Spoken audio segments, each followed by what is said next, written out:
mtume hizo picha because we are about to learn. Okay, you guys are about to learn everything about ladies. I will also be taking notes because after hapa naenda kuulizwa, babe, ulisikia? So, unafanya? Okay, so please, ladies, a round of applause for Christine akikuja kukaribisha the panelists tafadhali. A round of applause for Christine. Hatusikii. Mpaka afike. Check. Okay. Niko sawa? Niko sawa. Welcome. All right, let's clap for Mututho, guys. Sure. So, how are you, everybody? I'd want us to just start with one very simple thing. Turn to the lady next to you. Now, I always find that when we are told to turn to somebody, the guys at the aisle are left looking at themselves. So, we'll have these two, like by two. Then the guys at the aisles, you will look at one another. I want you to tell her something you absolutely love about what she's wearing, or her hair, or her nails, something you really, really like. Tell her. Don't just say, oh, you look cute. Literally tell her what you like. Okay. Kuna watu bado wananiangalia. Sawa. Okay. All right. One thing I really, really appreciate and love about being a woman, let's come back. Let's come back. Thank you. One thing I really love and appreciate about women is our ability to do that even in the streets. Like literally, I will see a girl, I like her hair, I'm just telling her right now, I really like your hair. I really like your shoes. And even with the panelists, it's among the first thing they did when they walked in. Like somebody sees Althea and she's like, oh my God, I love your dress, or I love your makeup, and I love your pants. And let's keep that. Because today we're learning so much about who we are as women, things we already know and understand, right? We already know and understand so much about ourselves, but let's hear more. And as we do this, women are meant to champion and to love one another. Sindio? So it doesn't matter how you're changing, maybe your hair or your nails or your outfit. We're here to love on one another. So I know time has really, really gone, so we're going to get right into it. I will have our panelists come in an order so that we're able to just get moving. And, my name is Christine Boro. I didn't even say that, lol. I'm a student here at Daystar University. It's my final semester, my final year, and I am so excited that this is how I'm ending my semester. So the very first person we are going to invite is a business owner. So that's narrowed it down to how many people? 4, right? She's a business owner of a fashion brand. And I'm wondering how to put the last thing so that you know exactly who she is. And she's a mother of 2. Who am I talking about? Let's welcome Zia Bet Nyamari. Karibu sana Zia. Let's clap for her.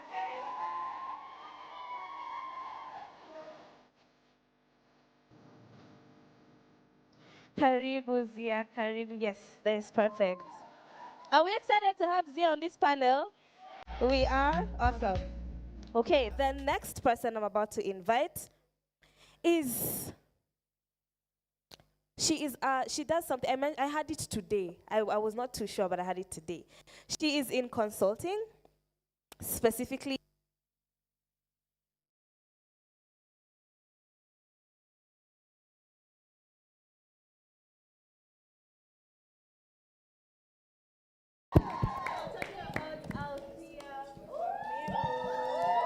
Check. Let's clap for her, guys, as she comes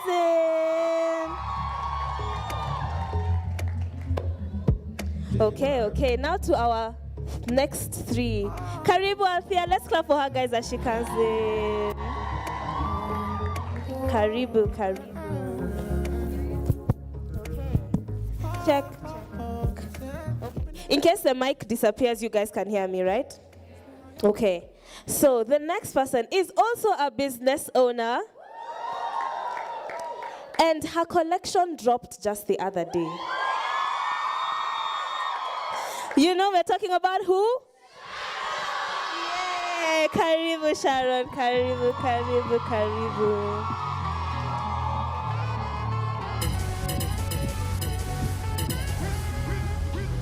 All right, let's clap for her, guys, as she comes in. I'm telling you, when somebody has been called on stage, those 2 seconds or 10 seconds feel like hours. So let's keep giving the energy. It's a lot of pressure. All right. Our next amazing panelist is a beautiful, beautiful woman, same as all the rest, right? She, there's so much to be said about her, though. Okay, that's me trying to think of what to say exactly. So she's a beautiful person. She is in comedy. She, as I learned the other day, had a hand in business, but we'll talk about that. And you'll tell us how it went on. And she was our very last guest to come in. We're talking about Celeste.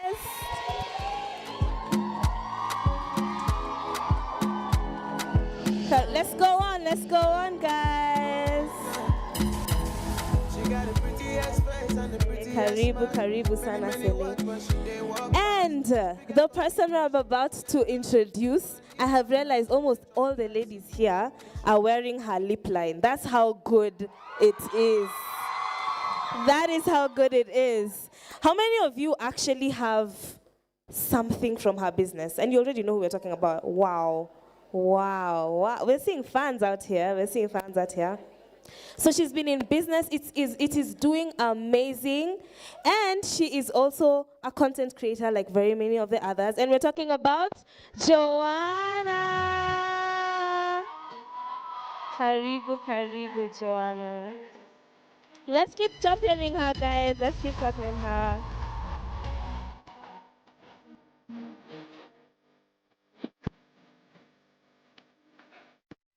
Okay, I'm going to give you guys 2 seconds to look at all of them. Take it in. So that when we start, you're not just distracted. Because I know very well, sometimes when you're seeing somebody you admire so much, the first 10 minutes they're talking, you're just like, wow, she's actually here. So guys, we are excited to have you. We'll get right into the meat of the discussion so that we don't take too much time. There are microphones.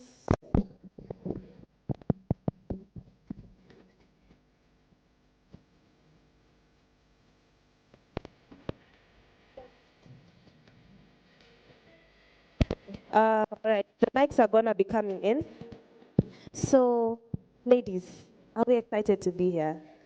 We are awesome. So I've just, wow. I tried to make sure I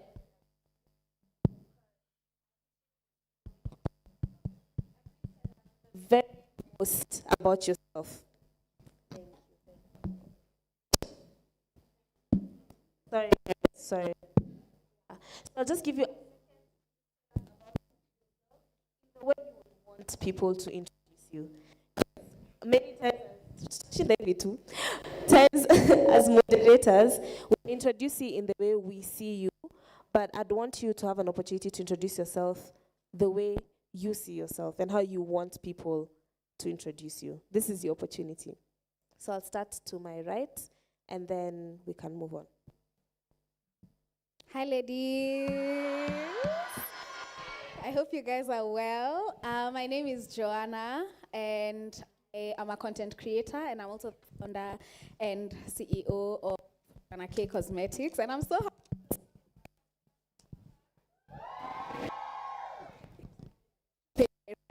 Thank you. What else can I say about myself? I am a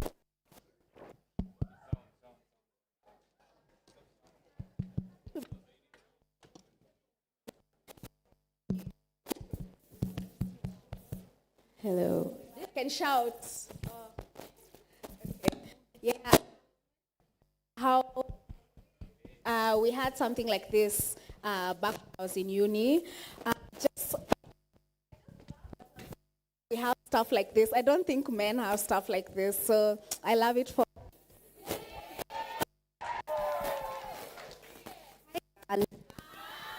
Nimesikia mkiambiwa haya mna. Allow me not to use this. So I'm Celestine.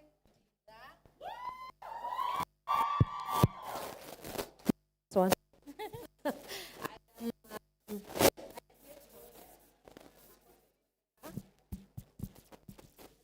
Wow.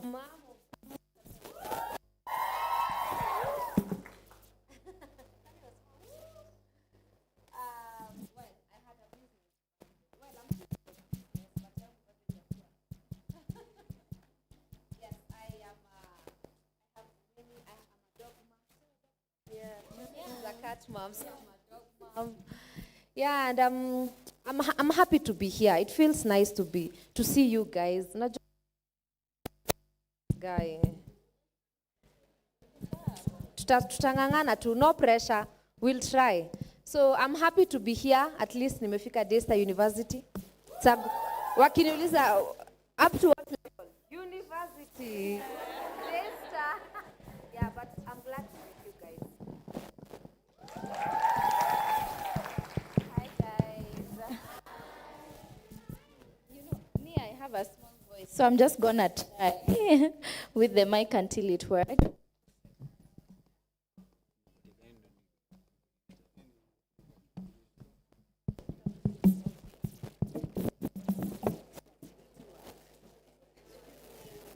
Okay, this one is working and it will continue to work.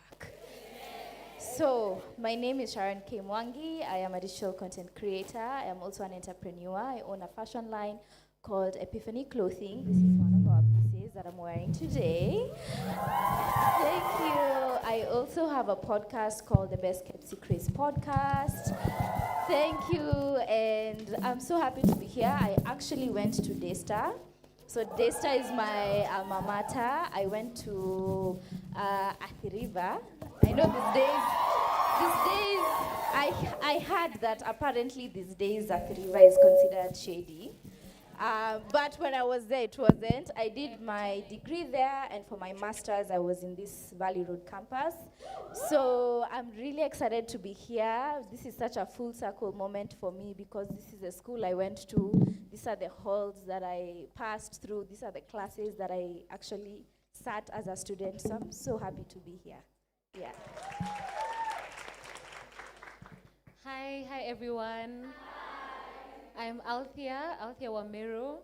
I'm not really a content creator. I'm a content creator on the side, but my 9 to 5, I'm a consultant. So I work in strategic communications and public relations.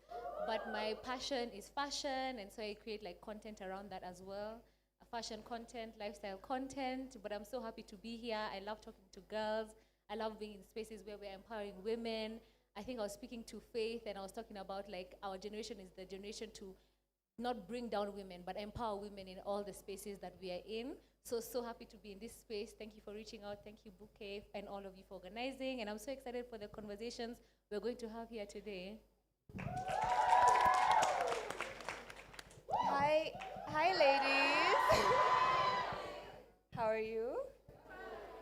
My name is Zia Bet Nyamari, and I'm a former Daystarian as well. Many things, but I think today I'm just a girl's girl.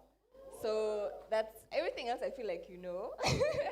But in case you don't, yeah, I have a fashion brand as well, Zia Africa. And yeah, that's. I'm a mom of 2 boys, yeah. Yeah, and I'm very happy to be here as well, and I'm really excited for the conversations we're about to have as girls. Yeah. All right. Let's give a round of applause for all our panelists. So I think I saw recently on Sharon's story how she was saying she used to be a day star and now she's actually been called to come and speak. So it's really coming full circle. And I'm sure for the rest of you guys, you've been in spaces that you were either there working or studying, and then now you're called back to talk. So it's really inspiration to the rest of us, right? That whatever it is you're doing, it's impactful. And you are gonna, even if it's not talking to people, you're gonna continue impacting people as we go. So there are 3 topics we're going to be talking about today. 1, navigating friendship and relationships. 2, we're going to talk about navigating or being a businesswoman.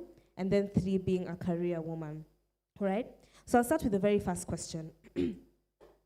Are you in a romantic relationship right now?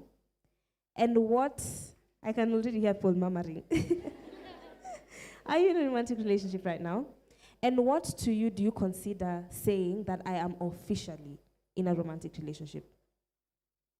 Is it when the talking is it when the talking stage is it's clearly just me and you and we are talking all the time? Or is it when somebody officially asks you, Joanna, will you be my girlfriend?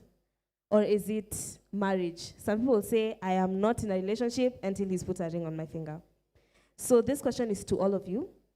Are you in a romantic relationship? And at what point do you say, I am in a romantic relationship? Joanna. Okay, yes, I'm in a romantic relationship. I'm in love. And I consider being in a relationship when someone has asked me. I don't assume. You ask me, Joanna, will you be my girlfriend? And then I say yes. Then from that day on, we're together. So talking stage where we've been talking for 1 year is not a romantic. I know, and I won't talk to you for 1 year. Move. Okay, let's skip to Althea, then come to Sele. Okay. Yes, I'm in a marriage. so I So a romantic, romantic relationship, Yes. But yeah, similar to what Joanna is saying, I guess you can't just assume. So definitely a conversation needs to be had. And once that conversation has been had and we are both on the same page and we are saying we are in this romantically together or romantically involved, then we are together. So, yeah. Okay. Yeah. Sele. Well, like her, I'm in marriage, so I'm in a relationship. And like Joanna, I wasn't asked. So some of us, you might wait to be asked, then you might never be asked, so, you know? But I didn't assume, so we started discussing about a wedding. So I think that's how I was asked. Hold up. So no asking, but somehow we figure out we are getting married. You know, okay, there's how we expect it to be done. As Joanna is saying, sometimes it doesn't go that way. So we dated for a while. How long is a while? 2012, 2013, 2014, 2015. So, and like Joanna, I was there for a long, long while. Yeah, but around 20, during the dating period, we're talking about kids, parents, what? So it's like, I'm in a relationship. As much as I haven't been asked, I know I'm in a relationship. We can't be talking about this if we are not in a Yeah, so how relationship. many kids, you know? So yeah, for me, I wasn't asked, I was married. Okay. It got serious instantly. Yes. Okay, as we move to Sharon and then to Zia, I like that you've said that, because the truth is, as much as we all want it to go that way, there are ladies here who are probably in that situation, and then they feel like, Kwani, there's something wrong with me. But it worked for Sele. I mean, she got married, right? Sharon. Yes, I am in a relationship. A very public relationship. Clearly. But yes, I'm in a relationship, and yes, I was asked, and I stated very early on that I need to be asked, that I can't assume. So I think when you were dating back then, it wasn't really a thing to be asked. Now it's become a thing to the point where, like, if you don't ask me in a restaurant where there's like a chocolate written there, will you be my girlfriend? We don't take it seriously. But it depends on the person. I wasn't asked with the chocolate on the plate. I was just asked. Okay. But yes, I am. All right, for Zia. Hey, ladies. So But we love it because we love love here. We love love. we do. I guess I'm in a romantic relationship. I guess. And imagine I'm just like Sele. You're not alone. I think we were friends. We were friends for some time, but in my mind, we were dating. And then after some time, he asked me to be his girlfriend. So I was the Lulu. Okay, I was the Lulu for like a year before he asked me. But I knew, like, this is my husband, okay? All right. So, to those who are confused or a bit delulu, it is possible that he's going to ask you eventually. Eventually. Now, very many of the ladies in the audience right now are in uni, and there's a lot of pressure to be in a relationship. So maybe for you guys, and I will direct this question to Althea and Joanna. When you were in uni, was there so much pressure to be in a relationship? Were you in a relationship particularly? And there may be people here who are thinking, I don't necessarily want to be in a relationship right now, and I'm not sure that's what I want right now. So was it the same for you, and how did you navigate it? I'm saying I was focusing on my books. But I never felt that pressure, by the way. Is that a thing? Like, you guys feel pressure? Do you feel pressure? Yeah, I can't necessarily say that I felt pressure, but I was in a short-term relationship there, like second year, for like 3 months, and then he dumped me, imagine. I know, his loss. Yeah, so me, I would say, in fact, it's advice that my mom gave me. When you go to uni, don't focus so much like on one guy. Make many friends. All our moms have given us that advice. Make many friends. Don't tie yourself down to one guy. And then, later on, you can start eliminating until you have the one. Yeah. For me, it was different. I was actually in a relationship my whole uni, from like first year till I graduated. Looking back, would I have done that? No. I think what she said, like, uni is a time to explore, talk to people, you're learning yourself. But for me, I was like, tied down into a relationship. But I also didn't feel pressure. I didn't enter that relationship for pressure. I don't know what this pressure is. What pressure are you guys having to be in relationships, and why? I'd like to know, actually. Okay. Yeah, but for me, I was in a relationship. But if I could do it differently, I would have just focused on my books, focused on getting to know myself, getting to know other people as well. Yeah. Okay, check, sorry. So the pressure I'm talking about is not necessarily I have to be in a relationship, it's over the weekend, people are with their significant others. Now that there's social media, everyone is posting, we do love for sure, but sometimes you watch other people and you're like, maybe I should be there.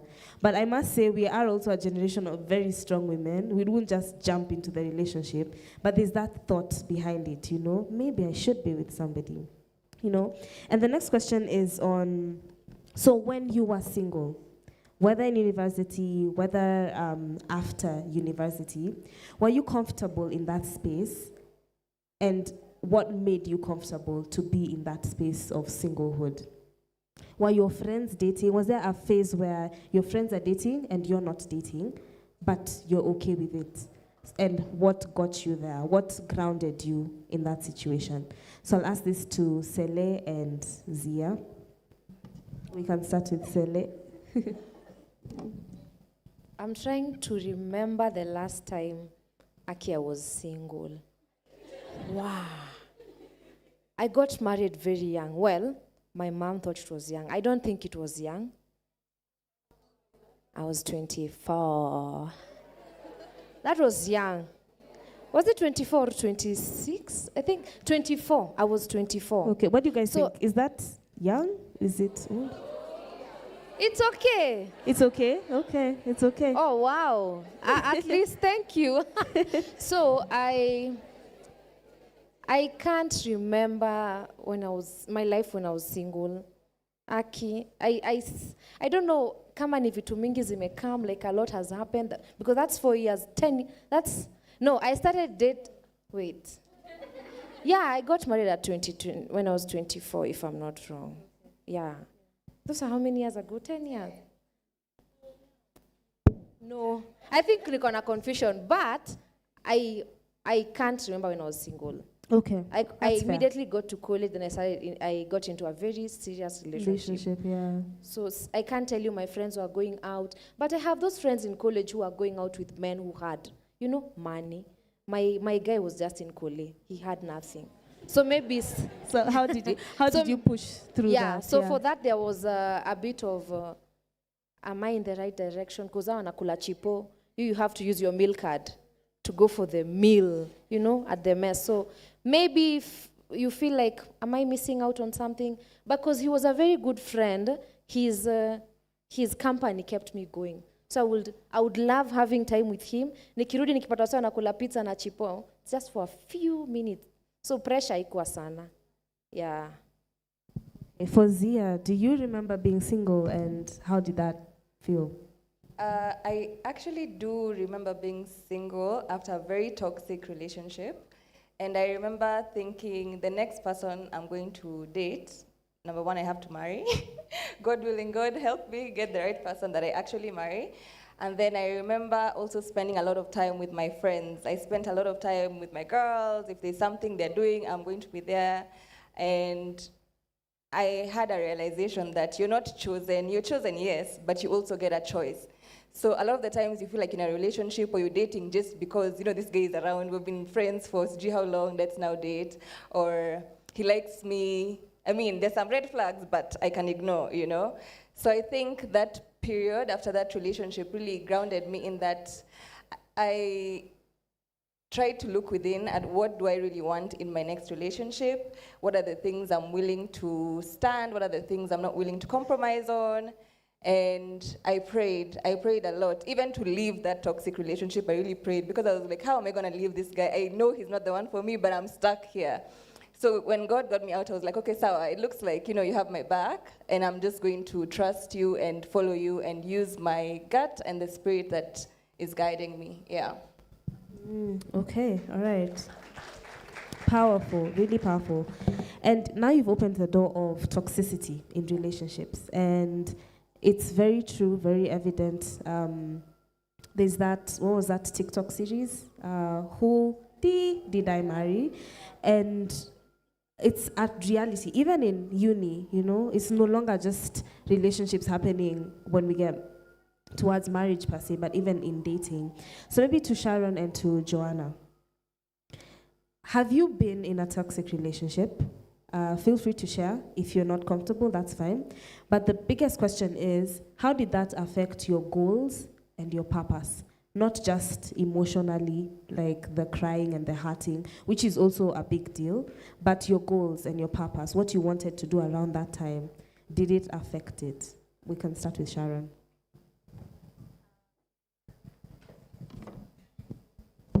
I love this question so much because this is something 20-something-year-old me needed to hear. And I'm hoping that the person that needs to hear this is here. So I was in a 4-5 year long toxic relationship. I was also doing my master's when I was in that relationship. And my goals were very affected because I had a deep people pleaser syndrome.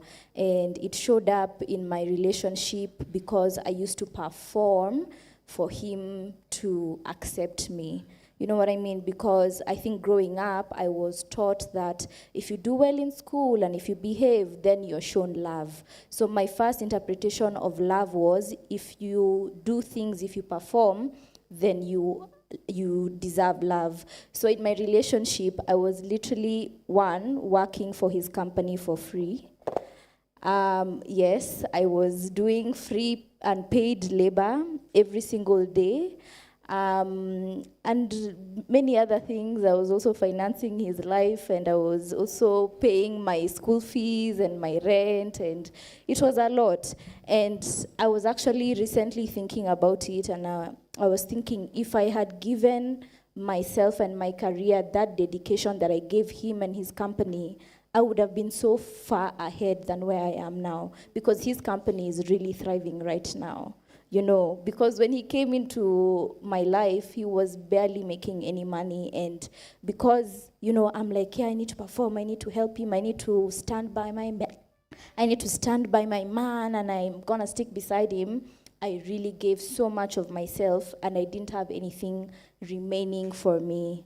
I was also underweight, I was stressed, I had ulcers, my skin was breaking out. Like, girl, I know as I am talking, you're thinking of someone. This is your sign to leave him. This is your sign to leave him, because 5 years, that's too much time. I wasted too much time. So yeah, that's my experience. Okay, before we jump to Joanna, you ended it, right? Yes, I did, but hey, you know, I was one of those babes who, even my friends got tired of telling me to leave that relationship. My mom got tired. Everyone got tired of telling me, because I would say, okay, I'm leaving him. I leave him, I block him everywhere, I do no contact for 2 days, I'm back. The next thing, my friends like see me like with him, and they're like, what? Last week you weren't talking to him, you had broken up, now you're back again.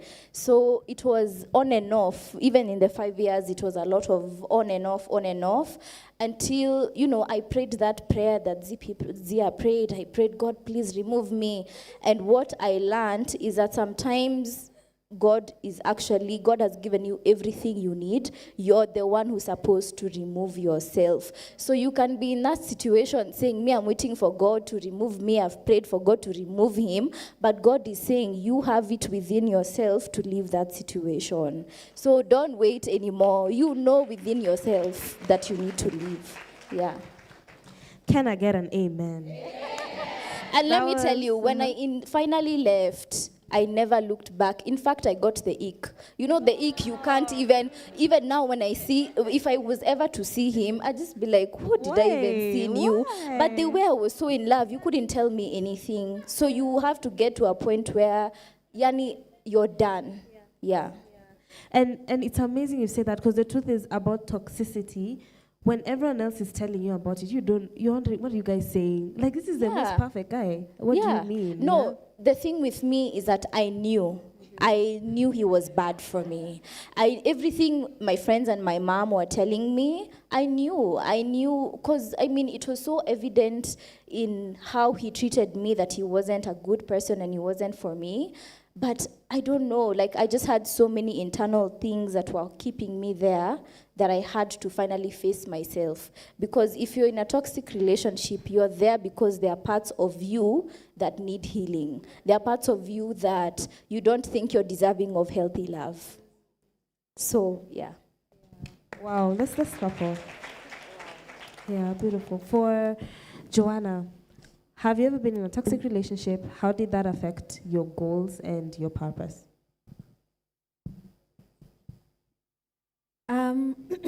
I feel like before Chris, I was in another relationship that I guess maybe I don't call toxic per se, but it was toxic to some extent, because he was really nice and he treated me really nicely.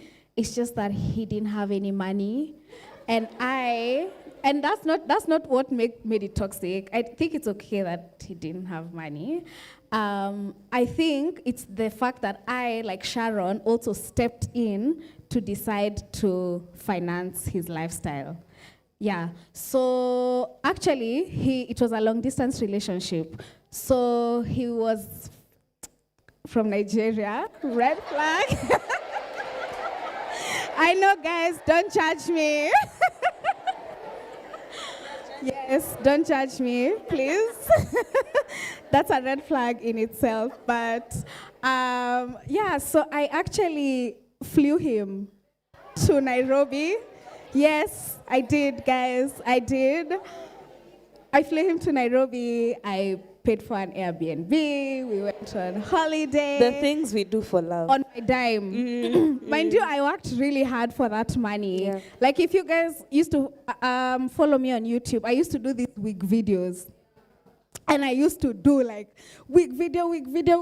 Why? So that I can afford to bring a man here.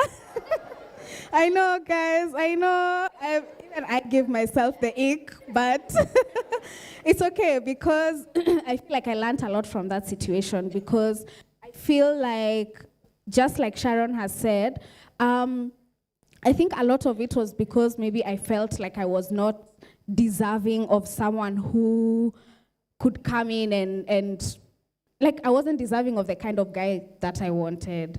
So I did all these things so that he could look at me and be like, Anya, this girl is okay, let me be with her. So yeah, I feel like this is nice, like for you guys to learn from such mistakes. I feel like maybe ultimately you'll have to endure, hopefully not, but your own unfortunate toxic relationships for you to learn some of these lessons. But I'm happy to tell you guys I am a reformed Pikmisha. I no longer do that those things. So yeah. Something you've both mentioned is feeling undeserving of love. How many of us feel like that sometimes? Like maybe the guy I'm with, I've seen those hands, I've seen them. Thank you. Maybe sometimes we are jumping into relationships with people, allowing them to treat us the way they want to because we are undeserving. Althea and maybe Zia, why do you think women or girls sometimes feel like they're undeserving of love? I'm seeing the debate on who to start. Okay, Althea. I'm trying to think, but I think maybe life experiences, life circumstances, even how you've grown up, the environment you grew up, that can trigger those feelings of feeling undeserving. Also, maybe you're not comfortable in your identity yet. You don't, I feel like as a woman grows and really knows who she is, then she's unapologetic. But in this uni times, high school times, you don't even really know yourself. There's so many things you're trying to figure out. So am I deserving of love is also a question that you also maybe possibly trying to figure out. Those are the two things that come up, for me right now, but I can think of others. I agree, yeah. You can cut. Yeah, I agree with what Althea said. And just recently I've been reflecting a lot about being a woman, given it's Women's Month. I think historically, as women, we have been taught to neglect ourselves and put everyone else first. So trying to unlearn that and be like, I deserve love, I deserve to care for myself, to eat, like such simple things. You're just like, you need to cook for everyone and then you serve. Like very small things that have happened throughout history, and I realized that that actually affects the way you view yourself as a woman. So sometimes you're in a situation, even now as a wife, I don't know if Celeste and Thea can relate, but you tend to put your kids first, you tend to put your husband first, and then you. So even when you do small things like maybe choosing to go to the gym or running a bath, you majorly feel a bit guilty, like if the kids are home and I've gone to the gym, like, wow, you're a bad mom, But you have to tell yourself, like, you also have to care for yourself. And you're equally deserving of love, of goodness, of good friendships, of good relationships, and everything you desire. You're just as deserving as a man to have everything that you desire. Yeah. That's a powerful point. And even when she was speaking, I was also thinking something we were discussing upstairs. Men are seen as the prize in society. I don't know if women sometimes are seen as the prize. So a woman is supposed to find a husband, that's the prize. A woman is supposed to have kids, that's the prize. But where is the accolades or the flowers given to the women as well? We're always seeking other things that we validate our identity. I'm married. Okay, now at least there's something to me. I've been able to have children. Ooh, there's something to me. I have a job or something, there's something to me. I can't just exist on my own. Yeah. Meanwhile, I feel like men are given the space to just exist and be present. We are fighting for them. We are, like what annoys me is two women fighting over a man. I'm like, guys, Why are we fighting over a man? Like, no. I love sister. Like, let's come together. Let's even find a plan to ambush him and, I don't know, let's do something. Show up Let's at the same teamwork. location. Yeah, exactly. Why are we fighting for one person? It makes no sense to me. So I think, looking back, women are not seen as a prize, and we need to start seeing ourselves as a prize because we really run a lot of things. Yeah, for sure. We are the prize, aren't we? Yeah, and it's interesting. We are seen as a prize in very short-term situations. Let's say when you're about to get married during the Rora show, or during the this, or during the... But after that, it's back to, now that you've been acquired, now, but that's a narrative that we're changing, And I love that relationships nowadays are changing. Now, hopefully, we continue to get men who appreciate us, and we appreciate ourselves. So a question to Sele now that Althea has said that. Do you have many women friends or male friends? So I'll ask this to Sele and Sharon. Do you have more women friends or male friends? And as you answer that, why? If it's men, why more? If it's women, why more? Back in the day, back in college, I had more men friends as friends. Right now, I have more women friends as friends. But when I say more women friends, I don't think I have more than, I can't count 10. There are not many. But I think I have more women friends. It's because in the space I am right now, we tend to understand each other. And I can say most of them are maybe 3 or 2 who don't have families and kids. Because you want to be in that space where when I express myself, as Zia was saying, when you go to the gym, you feel guilty. When I express myself amongst them, it's even me, not like, ai, unasikia guilty, aje we toka tuende, Because it's one thing, nikiwa na beshte hana family, it will be hard to understand. They don't get it, exactly, yeah. Because it's normal to feel guilty. Sometimes it's your own money, you've bought your own clothes, your own lip balm, but you get home and hide them. And it's your own money. Sikuitisha mtu, sikukula pesa ya mboga, sikukula pesa ya sapa, But someone else won't understand. But my fellow mom with kids, even me, so it's a thing. So you end up feeling like, kumbe siko peke yangu. So that's why I have more women friends as friends. Sisters, really, really, yes. I also have 0 male friends.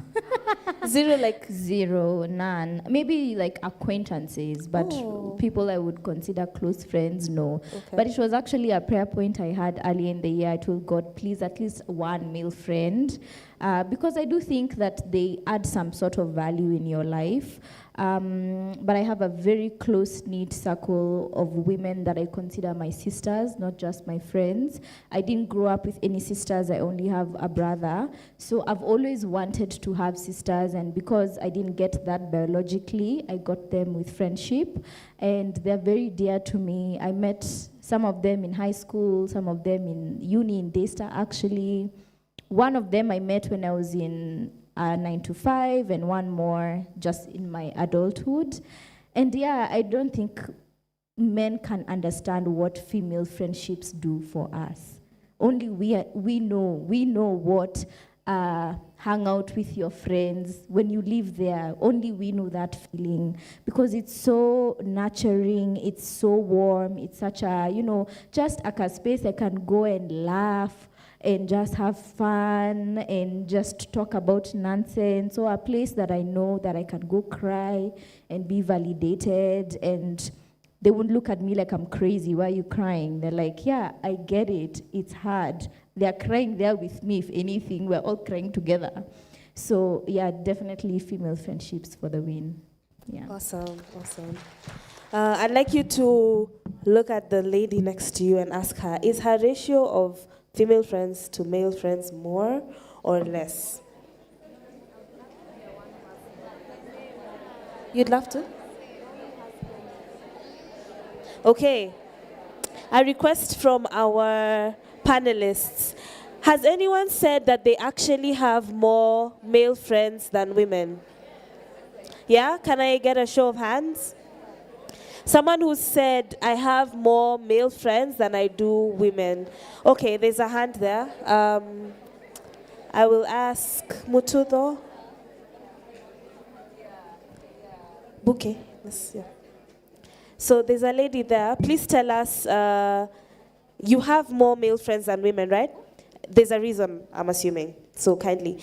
You see the row that's lifted, the one right behind. So who? The one behind the lady in a blue shirt. Just raise up your hand, please, kindly. Awesome.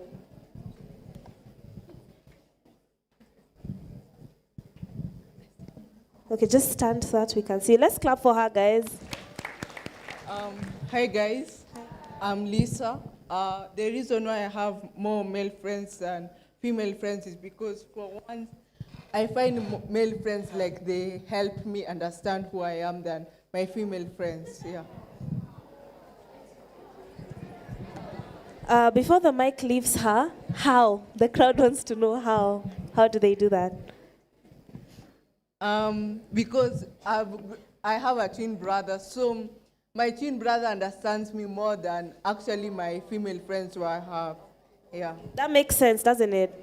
Yeah, and there are more people who are like that. You've grown up with such a close-knit male, brothers and whoever's. And it could go both ways. Like for Sharon's, she ended up leaning more into women, but for some people, it's their comfort, right? And hey, everyone's situation is different, isn't it? So there's something, Sharon, you've mentioned again about, we've seen on your stories, we've even seen with you guys hanging out with your lady friends and everything. And I want us to jump into social media. And the fact that all of you, even if it's not a main thing, like Althea, you've said, you guys are brands in yourself, or people we see, sorry, the cold is colding. It's okay. So we see you, we watch you, we experience you in an extent, but we're very aware that this is not the full reality. I don't like to say that it's not the reality, because it is to some extent the reality, It's not like we are lying on social media. It's some reality, but it's not the full reality.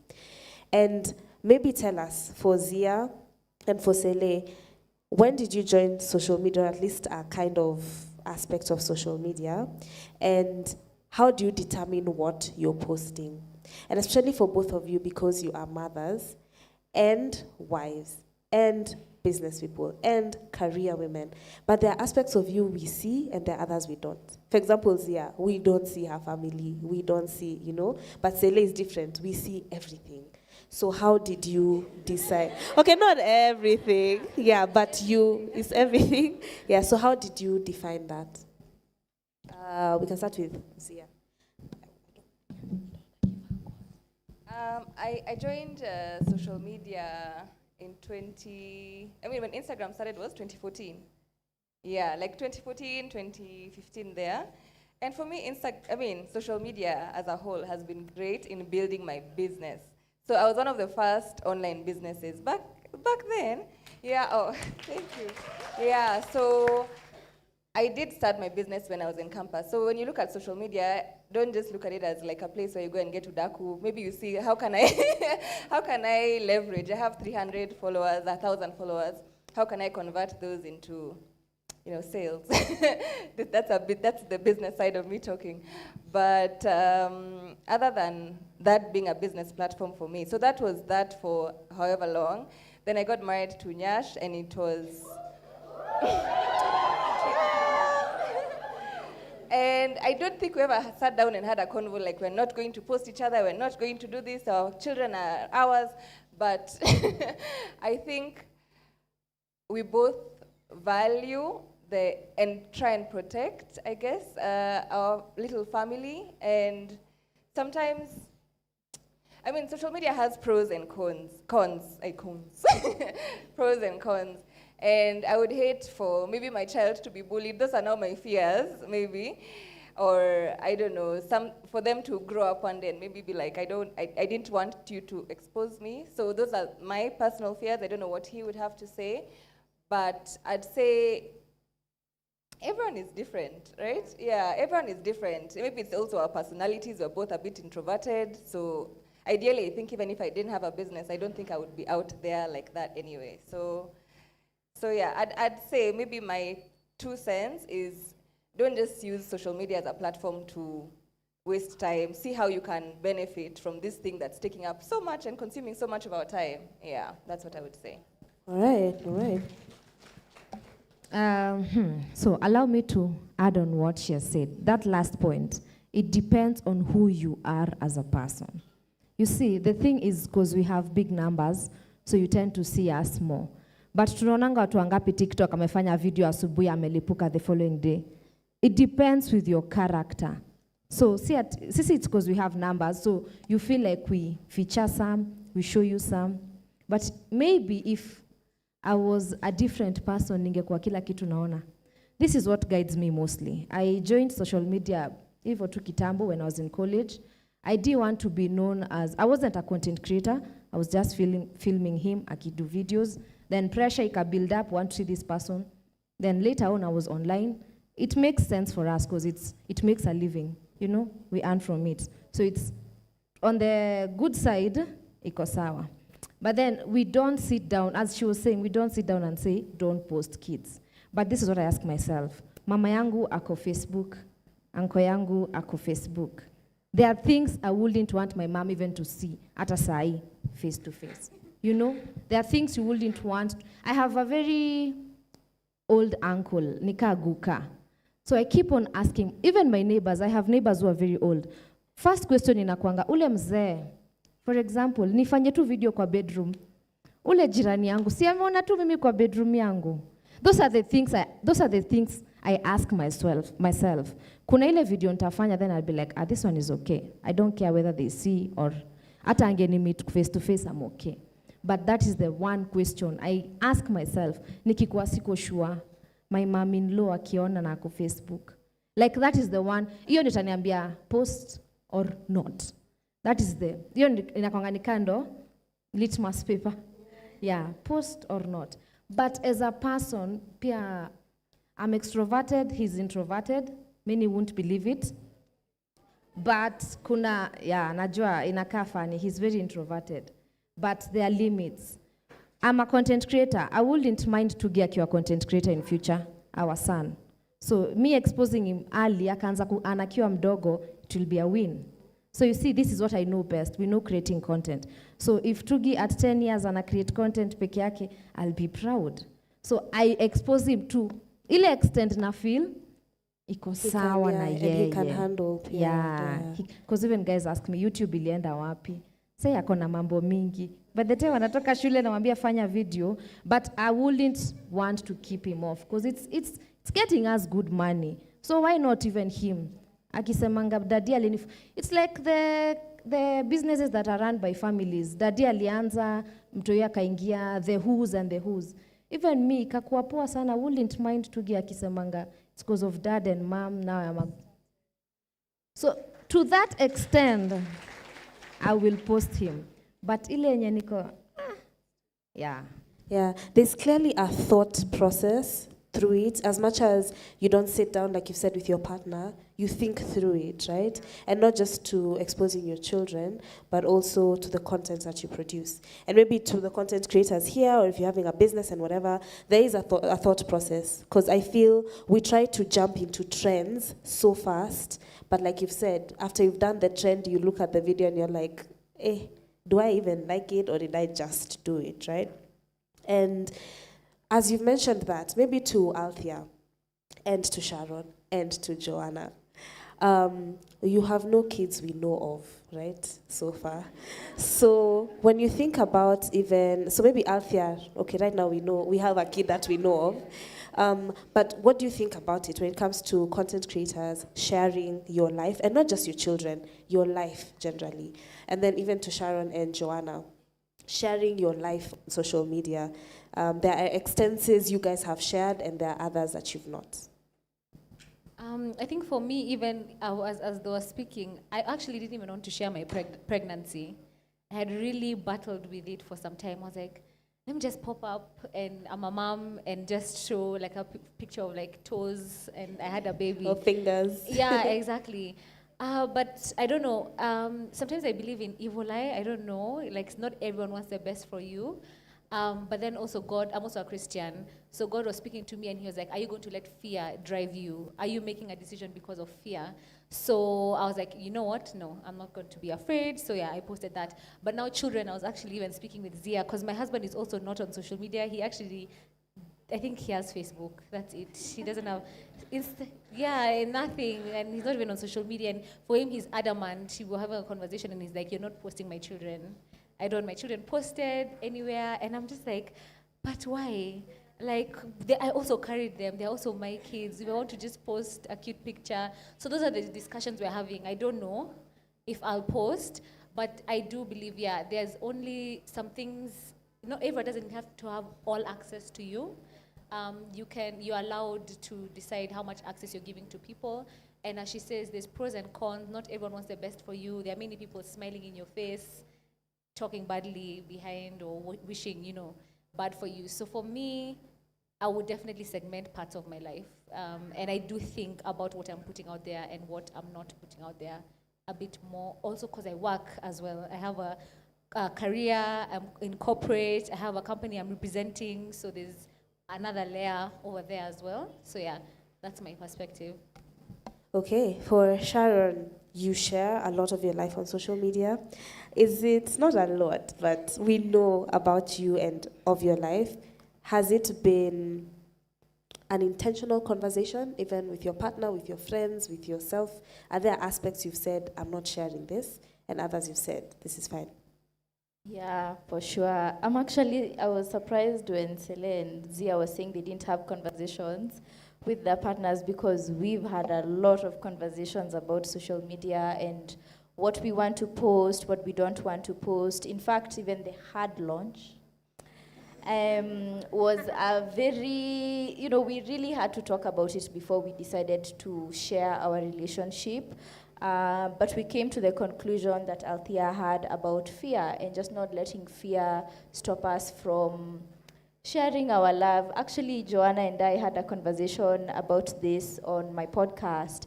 And we were just like, what, we're in love? And we just want everybody to know. Like, it's not that deep. It's not that deep, but I definitely had fears. We both had reservations. And I think the biggest thing for us is that we just didn't want to be known as Kagwe Mungai's girlfriend and Sharon Mwangi's boyfriend. We have other things that we do. So that's just what we were really keen on. I have a business, I have a podcast, I have other things that I do, and so does he. So that's pretty much it. For my own personal life, I have boundaries that I set for myself. I don't really show my family. I don't show friends who don't want to be shown. I have conversations with them if they give me consent. I'm like, are you okay with me posting? If I go for a friend's, like recently I went for a friend's marriage thing, and I had to ask her, like, are you okay with me posting this? She said no. And I was like, okay, I won't post. You have to respect other people's boundaries, and you have to have boundaries for yourself.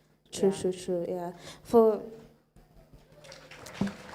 John, I actually remember you saying, I think it was either on the podcast or somewhere else, that your relationship with Chris, you started posting it only on stories, a place that would disappear, and then not on the main feed post. So is that also a strategy you take with other aspects of your life, that I can share you, but in areas that will vanish, not stay? Yeah. Okay, first, let me even build on what Zia and Celeste said. I think as a person, I'm a sharer. Like, I'm just naturally a sharer. If you ask me how much I made on this campaign, I will tell you. If you ask me how much, but maybe when I was working in a 9-to-5, what was my salary, I would say I'm just naturally an open book. Yeah, so, and that's also what I've carried into my platform. I feel like I share a lot. When it comes to my relationship, like I said on the podcast, I just feel like my fear was that it's just unfortunate that the society we live in really tends to celebrate the romantic side of things. So someone can post that they have bought themselves a car, bought themselves a house, but the day you post that you're married or engaged, you'll Suddenly see you're engagement. famous. Yeah, engagement is like crazy. And maybe I'm moving in fear, but I have that fear that I don't want my relationship to take over my personal brand, because I have taken like 6-7 years building this personal brand for a man to come in and take center stage. So yeah, I think for me, I just, my relationship is not a secret. It's just that, it's just private. Like, I just don't want it to overtake all the other things that I do. But other than that, I'm a sharer, I'm an open book. What you see online is for real. It's what, is what's going on. Yeah. Has it? It's okay. And again, the dynamic on this panel is amazing, because now we have people who, both you and your partner are, I don't say public figures, but are, what's the word we're going to use? Public figures, so to say. And then we have like Althea, who your partner is not. And I want to start maybe with Althea. Do you ever get to a situation where you feel like, how is this going to play out? Is it going to be an imbalance? And is that a realization? Because again, you said you're not a content creator, but the ladies here who are such fans of what you do, so things are coming your way out here. Things are coming your way for sure. So how is that dynamic for you?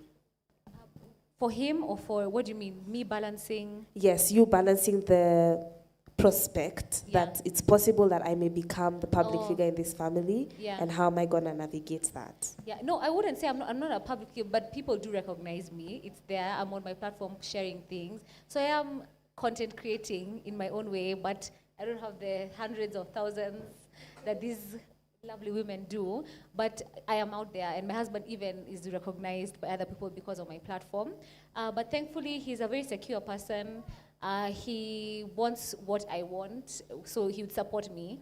He supported me if I go into content creation.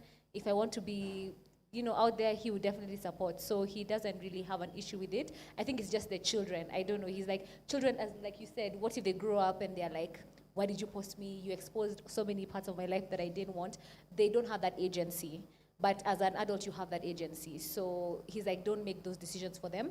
But for him, posting him once in a while, that's okay. As she was saying, doing our engagement, I think people just want to see love and weddings. That's when all the engagement is there. I'm like, wow. So it's just, I think people just are drawn to love and happiness and relationships as well. Yeah. So I wouldn't see it being an issue or, having any problem, down the line. For Sele, now that when it started, you were behind the camera, and then he was in front of the camera, and now the dynamic has changed. It's both of you. How were you able to navigate that? That now both of us are standing as brands in each of our capacity, but also sharing things together. Okay, let me start by saying I think we were lucky back then. There was no so much social media. Because we used to walk around in town. But now I know ningekuwa nilipigwa picha. She was spotted, he was spotted. So luckily, when we were starting, there was not this so much pressure for social media. So navigating was easy. Once in a while, you come online. I remember there's a time alienda interview, akaulizwa, are you dating? And I was watching back at home. I was busy texting, usijaribu, But then, when we came both online, it was to our advantage. It worked better than when I was, because now you can do mommy brands. He wouldn't do mommy brands, So it was a plus when I came to the front. Now, it didn't feel like we are navigating at 360. This was just me. As I'm saying, and as we said with Zia, and it depends with you as a person. If kwa ground uko hivi, imagine your camera ikiwasha utakuwa tu hivyo. You don't change much. The person you see on stories ni who you tu leo. Ni venye mnaonanga maybe 10%, 20%, because there are things, of course, camera iko on 24/7, but personality ni ile. So it wasn't hard for us. We were still friends, doing content. Then when brands started coming in, if it needs a mom, then I have to do it as a mom. If it needs a girl, I can't use him to do pads, So it was a plus to us. navigating was good because the money was now more. Yeah, so it comes in full circle. Awesome, awesome. I think let's move into friendship. Do you guys have friends who are older, like way older than you? I'm talking people, if you're 30, someone who's like in 40s, 50s. And how has that helped you as a woman to continue to grow and understand yourself better? So how many of you have older friends? Okay. All right. So maybe for Zia, what's the age difference between you and this older friend, and why did you choose to have an older friend? Because out here we are looking for mentors, we're looking for, and we can be peer mentors, so to say, but also older people. And how has that helped you? Okay, so just like celebrity, we are relating. I don't come sit over here, girl. It is. Sorry. Anyway, just like Sele, I got married very young. I think I was like 25 or 26. And I was pregnant shortly after, which meant that none of my friends, till today, none of my friends from then have had any kids. So I had to look for mom friends. And my mom friends are in their 40s. They're in their 40s, some are in their late 30s. I just turned 30. So I've learned so much. And it's one of the best. I thank God for them so much because everything I'm going through, they've already gone through. Kitambo, they're like, that one, I'll leave him to rock the baby. You come, we eat. The things that would stress me maybe as a new mom or a new wife, I was able to consult with them, and they have been able to really advise me. I also had a mentor from a very young age. When I was 15, I used to go to Nairobi Baptist, and they had this thing called discipling. I don't know if it's still there. So I was a disciple, right? Yeah, I was a disciple, and she has walked with me. She's, I think, 10 years or so older than me as well. She's walked with me throughout my life, from my 2 boyfriend dramas to now being married, to anything I go through, she's been there. So I'd urge you, if you have someone who's older than you and you respect them and you appreciate their guidance, reach out to them, because I reached out to her and I was like, hey, I like your vibe, I like that you follow God, I like that, you're a woman of God and you're serving in the church, can you walk with me? And she agreed, and she didn't know me, but there was just a stranger, small teenage girl, like, can I, follow you or whatever? So up until today, I have those older friends, and my sisters, I'm the last born. So, and my now older sister is 7 years older than me. So I've always been an old soul because of hanging out with them. And I feel like it's helped me not take myself so seriously, not stress so much. Because sometimes when you go through challenges, if your friends are all the same age, you're all panicking together. But then you interact with someone else and they're like, it's really not that deep. Like tomorrow you'll forget about it. So yeah, it's awesome. I would recommend it. Yeah. Okay, awesome. Let's clap for her on that one. So I want to give this to the audience now. We're wrapping up the relationship and friendship section. Do you have a question on those 2 areas? Just 2 quick questions on relationships and friendships. 1, 2. Sawa, your chapter tumefunga sasa. So let's get mics to them and hear their questions. And if you can, be specific to who you want to answer the question, but if not, no pressure. So my question is to first Sharon. As a believer, how has dating been for you? And the next one is to Althea. I watched the interview you did with Pastor Angie and Matthew. So my question is, when you are in the process of getting to know him, dating and marrying, how did you hear from God that he was the one for you? Yeah. Hallelujah, hallelujah. And as she mentions that, let's give a big shout out to Angie and Althea's mom. She has she's right here. She has an amazing YouTube channel. Let's stand up and see her. She has a beautiful relationship channel, a YouTube channel where she hosted Althea. It's amazing content, Angie. We love it. Okay, there's that question. The other lady was here. But meanwhile, Althea, you can answer. Sharon can answer then, Althea. So dating as a Christian. Yeah. So I got born again in 18. So congratulations. before that, I didn't have the lens of dating as a Christian. I was just dating. And I really dated, to be honest, especially when I was in uni. I explored, I had fun, I did all of that. So when I got born again, I definitely went deep and I was just like, yeah, God, like, I want to hear from you, who's my husband, blah, blah, blah. And the first man that I met, not really met, that showed interest, I was just like, yeah, God has told me I'm your wife. In a dream. Please, don't ever do that to a man. Please, don't do that. You need to, yeah, because I think it's a really bad habit to go and tell men that God has said you're their wives when you're just guessing. You're not sure, you're just guessing or you're forcing issues. So even when, quote unquote, God had told me I'm his wife, because he hadn't, I still had a gut feeling that this man was not the one, like he was not even the one I should even be dating. But of course I ignored all of those. I was just like, but God, you said, but when did he say? Where did he tell me that? And actually later on, the man told me that he felt so much pressure when I went and I told him that. So he was just like, oh wow, okay, so she's my wife, so how do I proceed moving forward? This is also the man that I was in a toxic relationship with.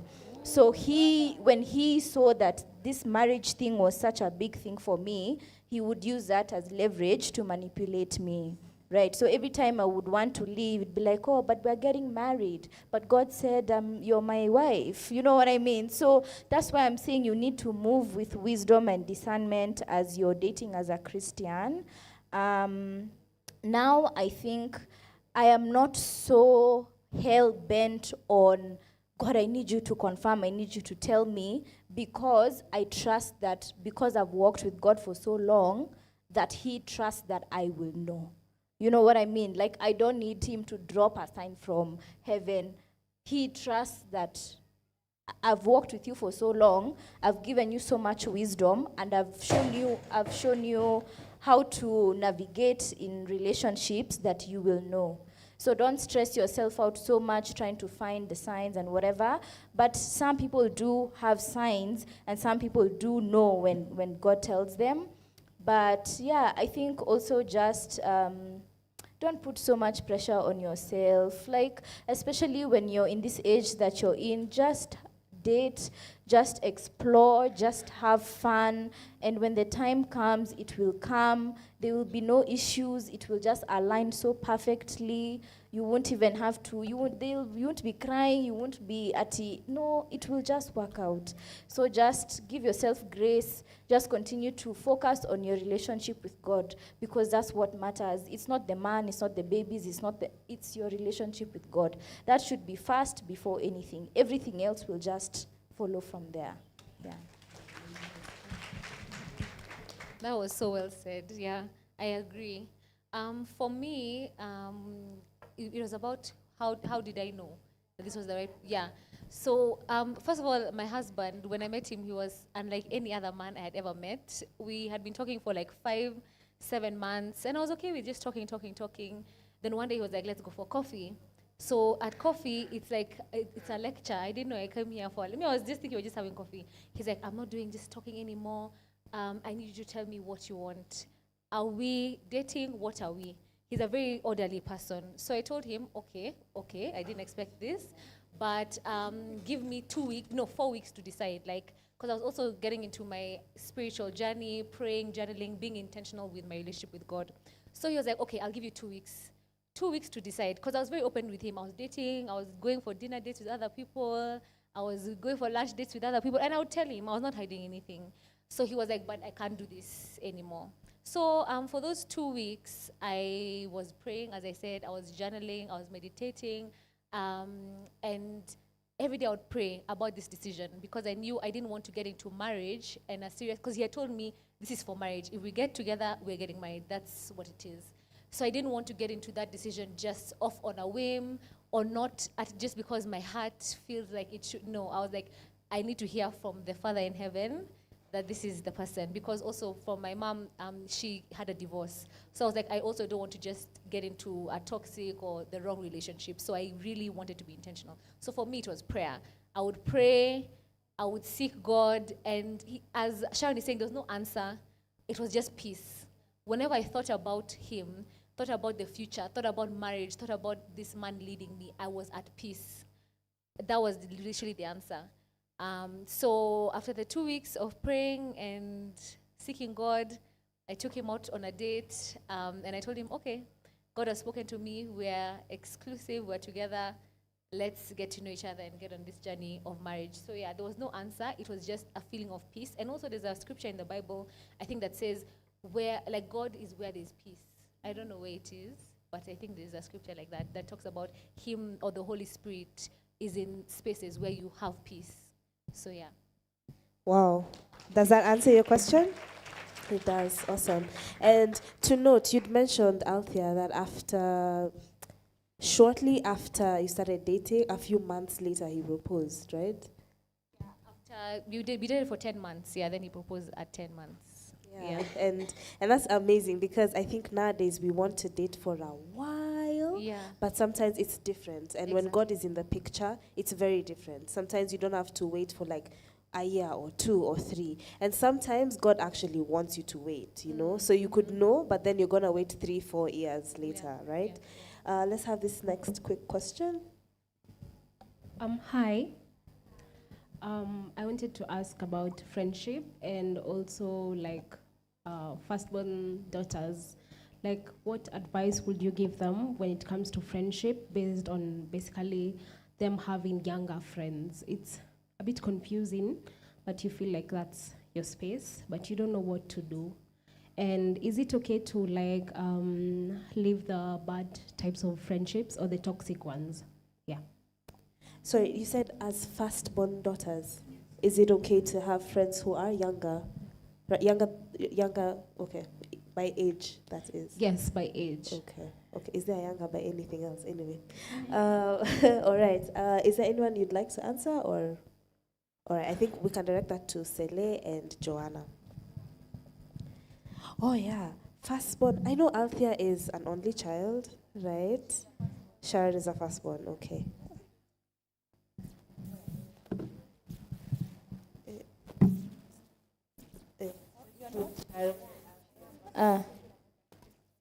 Check. Thank you. I am a firstborn daughter, and I relate with the struggles of being what that encompasses, because it's a lot. Free us, Lord, from the burden of being a firstborn daughter. It's not always a burden, it is a blessing as well. I only have one friend that's younger than me. All my friends are a bit older, not so old. But I think maybe the question is about, I think as a firstborn daughter, you have this nature of just wanting to mother everyone, and just being mother hen and making sure everyone has eaten and everyone is okay. Did you get home okay? That boy said, I told you need to leave him alone, and all of these things. I don't look at it as a burden. I just know that's the role that I play in my friendships and relationships, but I think you need to be aware of the friends that take advantage of that. Because there are some people who can know that this person, her heart is a certain way, and if I ask anything of her, she will do it. If she will drop everything for me and all of that. So in any relationship and friendship, there needs to be an equal exchange. I can't be the one who's always caring for you. I can't be the one who's always dropping everything for you. We need to have an equal exchange happening. Is it okay to leave toxic friendships? Absolutely, yes. Why are you even still in one? This is your sign, sister. Leave that toxic friendship. I went through a very bad friendship breakup last year, and I shared about this on my podcast. Shameless plug. But yes, it was, I don't think we talk enough about how debilitating friendship breakups can be. They really hurt. And I think I wasn't allowing myself to feel the pain, because I was just like, how am I feeling pain because of a babe? I'm okay when a man breaks my heart and I'm crying and whatever, but a babe is what I'm feeling bad about. Allow yourself to feel that pain, because when you hold friendship so dearly and they end, they suck and it hurts. But definitely, if there's any friend you know that has just like, that manipulative energy, there's no equal exchange, they're not adding value in your life, or, it's just not a healthy friendship, don't be afraid to leave. The same way you would leave that toxic man, you can leave a toxic friendship. Yeah, and thank you for highlighting that toxicity is not just in romantic relationships, yeah? It's also in friendships. For Althea, pressure to be, and for you, it's not just a firstborn, it's the only daughter. So how do you, although where would the pressure come from? But yeah. Pressure for? Her question was on you being a firstborn daughter and having maybe younger friends. Yeah. Does that happen? Yeah, I mean, I'm an only child, so I don't know if I'm the firstborn or what, but I'm the only. But I do have younger friends. I have one particularly, and to me, she's like more like a sister to me. So we do. I give her a lot of grace because I understand she's young. So there's some things she'll do that irritate me, or some things. One day she has an attitude, she's spoken to me like this, but I just see her as my small sister because I also have no siblings. So I'm happy to have, that sisterly sort of bond with her. But as Sharon has said, there's some people who will take that, because I feel like I'm also a very nice person, and I'm a giving person. But you have to see when people are taking that for granted and advantage of that. I also had a friendship breakup. I think I've had like 2 really bad friendship breakups, and those are so painful. I don't know why friendship breakups sometimes are more painful than even relationship breakups. We need to unpack that. I don't know why. But yeah, toxicity, don't stand for it in anything, even in the workplace, in your wherever. Like, you shouldn't stand for any toxic relationships, whether it's friendships, relationships, in the workplace. That should be an immediate out for you. But yeah, I think in friendships, you can nurture. It's also a space that as women, we love to nurture each other, whether you're older, whether you're younger. You can always get wisdom and that feeling of nurturing from other women, but don't let it be a place where someone Too is much. using you. Yeah. Exactly. Yeah, for sure. And let's jump now to check. For Zia and for Joanna, and when you started your business, were your friends like your number one supporters all through? Like you said, Africa itself. It could have been maybe the first business you started. If there's something like that, mention it. And were your friends like fully in support, or were there people who you really expected them to and then they didn't? And how did that, I don't want to act like a therapist, but how did that make you feel? So my friends have been very supportive, and I'd like to say I chose high-value friends who add value to my life, and I'd like to hope that I add value to theirs as well.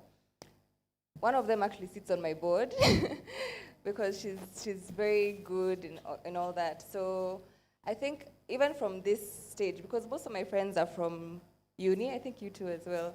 Yeah, I made a lot of friends in uni and some in high school, so choose wisely. If you see a trait in someone and you're like, I don't want to be associated with that, yeah, just cut them off. Because you don't want also to be influenced strongly. You want someone who's thinking about like the future, thinking about saving, talking about, investing, even at this stage, So I think one of the best things, even right now, most of my friends have their own businesses as well, and we support each other in trying to grow our businesses. Some of them even model for me. So yeah, choose high-value friends from now. And if your friends are not supporting you and your business, I don't know if they're your friend. Yeah. Joanna? Yes, my friends are supportive. I don't have many friends. In fact, I even count my sisters as my friends. After uni, I don't know if you guys experienced it, there's usually like a shift that happens with your friendships. So you could have been like a group, and then, because you're in uni, you're seeing each other every day. When it's over, you guys just like naturally drift apart. So I had some good friends uni, and then we just drifted apart. But I stayed with one really amazing one, and she supports everything I do. So yeah, I think it's also not about quantity, but more about quality. someone who is your cheerleader regardless. Yeah. Okay, all right. So the question that Zia has asked, okay, the question that, or rather something Zia has said, are your friends really your friends if they don't support your business, you know? And I'll throw it out there and we can answer it later.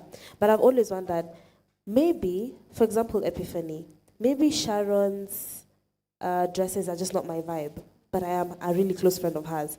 Maybe social media is not even my vibe. So not only her business, but even her craft, it's not for me. So do you guys think that as friends, we should get out of our comfort zones and actually just try? Or should I just, as Sharon, be like, it's okay. Zia is maybe not into my business so much, and that's totally okay.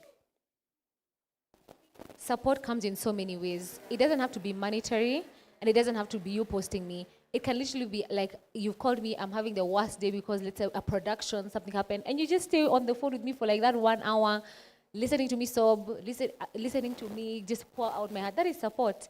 Support could be, oh, I give you, as I'm telling you I have this problem, you think of a solution like, oh, by the way, I know this person, I've heard of this person who can do this. That's support. It doesn't have to be buying my products. It doesn't have to be, you can refer a friend. Yeah, there's so many different ways of support, and you can't tell me there's no way you can't support your friend. If you're trying to find a way or a reason of why you can't support, I'm looking at you sideways like you're a hater, because there are so many different ways you can support. Yeah. Yeah, agreed. Sure. Now, the big C, capital. So let me be honest. Some of us probably look at you guys and we're like, no, she's from a wealthy family. No wonder she started that business. Or she got an investor so fast. No wonder she started that business. So maybe let's start with Joanna. And then Sele is laughing, but I will get there when you talk about investors and containers. If you know, you know. So for Joanna, when it came to capital, how did you get capital for Joanna K Cosmetics? It's a question we also had a lot on the forms that we sent out, because people are wondering, this is so expensive. How did you get capital? And then next we'll move into Sharon and then Zia.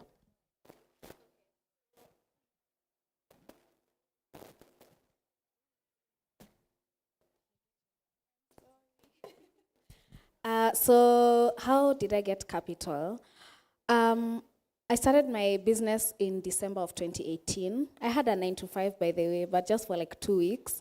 Because one thing about me, when I know. And, you know, I got a job after uni because it was just the next thing that you're supposed to do. You finish uni, you get your degree, you get a job, etc. So I kind of, all my friends as well, jobs. So I felt, now do I sit in the house? Do I now sit in the house and say, Ati, me, what I want to do is creating content? And at the time, creating content was not even like a big thing. So I just succumbed to the pressure, and I said, even me, I'm going to look for a job, which is what I did.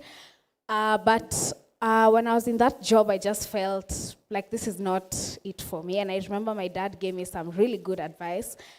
He said to me that if you want to explore and experiment and see what you really want to do with your life career-wise, then now is the time, because we as your parents will support you. We're not going to ask you to pay rent.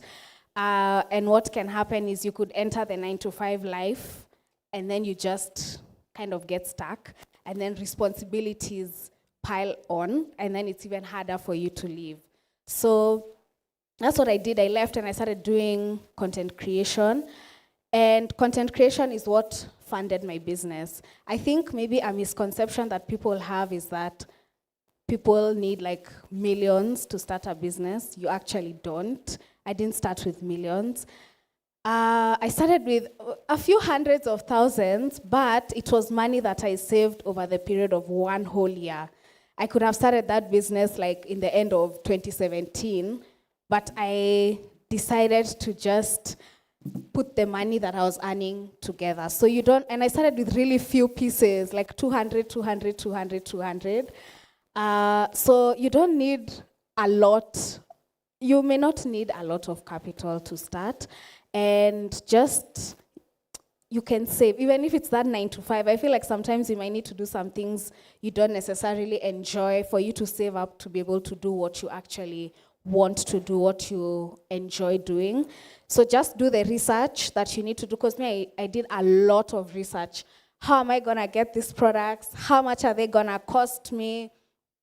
I did all that research. So I had a number. I knew this is how much I need. And then I did everything in my power. Even I took jobs that I didn't like. I did a lot for me to be able to come up with that money. Yeah.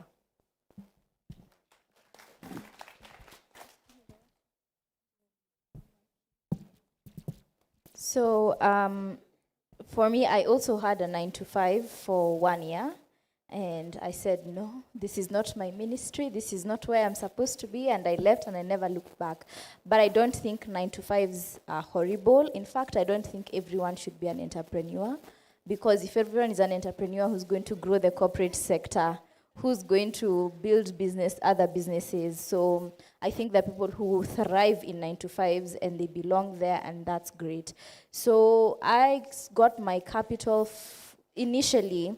The plan after I left my 9 to 5 was to immediately start my business. So my mom so kindly loaned me 100K that I proceeded to spend. And till today she asks me, and that you 100K nilikupea, ulikula tu na wewe mwanaume. Because the same guy that she really didn't like, I didn't eat it with him, but I ate the money. And she was just like, yeah, I'm not loaning you any more money. And she was just like, it's up to you, you're gonna have to figure it out. So I was already a content creator at the time, but the brands weren't really, even paying people, or even the content creation space hadn't grown to where it is now. But eventually, I knew I wanted to have a business, and it took me 3 years to start it. So in those 3 years, I was saving, I was putting little money aside from the content creation jobs I had. I was doing my research. I did a collection with Zia, and I think in that collection, I learned so much, and it's what propelled me to even start the business. I started my business 3 times. I failed twice. The last time is when it's actually working. So just to encourage you, if you've had failures or if you failed twice or thrice, it's okay. Keep trying, keep gaining knowledge, do courses if you have to, take business classes, collaborate if you can, just learn the system so that by the time you're actually doing it for real, you get it and you get it right. But give yourself grace, save as little as you can so you can be able to get the capital. If you have kind enough parents who will loan you, good for you, just don't eat the money. Yeah.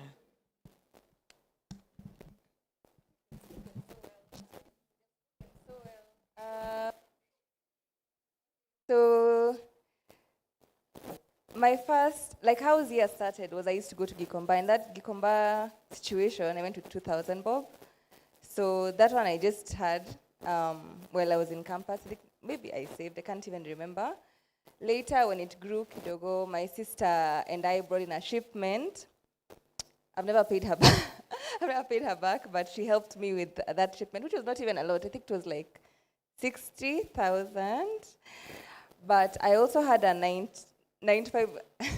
I'm saying so a lot because of how much now is required for my business to run. If you guys are investors here, you're welcome to come and visit me at my workshop. But yeah, so I also had a 95, just like Sharon and Joanna, and I saved every coin. I didn't spend anything. It was just transport, lunch I would carry from home. I was living at my parents' house, so I didn't need anything really. And that's what I used to reinvest. Any money that comes in, I reinvest in the business.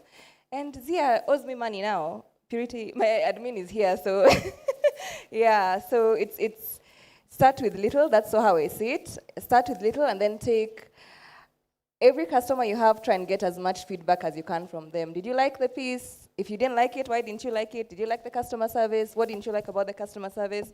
So I feel like for a business and a growing business, one of the most important things you have to do is collect as much info as you can, because that's what's going to help you have a sustainable business, build a sustainable business that is bringing value to your customers. Yeah. Okay.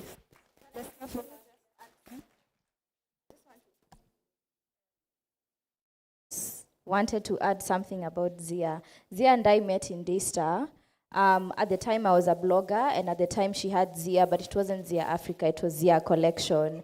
And she came up to me and she told me, I heard you're a blogger. I'm looking for someone who can tell people about my clothes. And then we ended up collaborating. That was our first collaboration. So she gave me her clothes. I went, I blogged about it.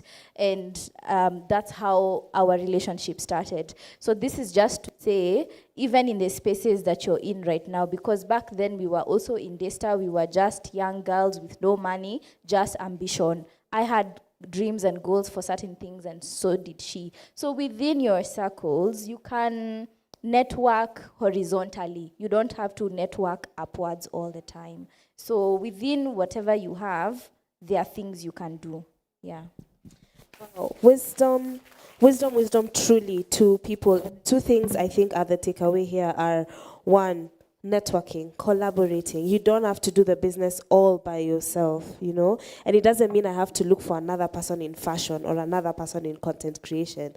You could be in a totally different area. Secondly, it reminds me of something in the Bible, though maybe I'm taking it out of context, but hey, when Moses was asked by God, what is in your hands, you know? So for guys, you don't have to wait for 100,000 to come your way. What do you have right now? That job that you're in, the friends that you have, your phone, you know? I mean, look at our era right now. You don't have to always wait to go to a studio to take photos of your items, yeah?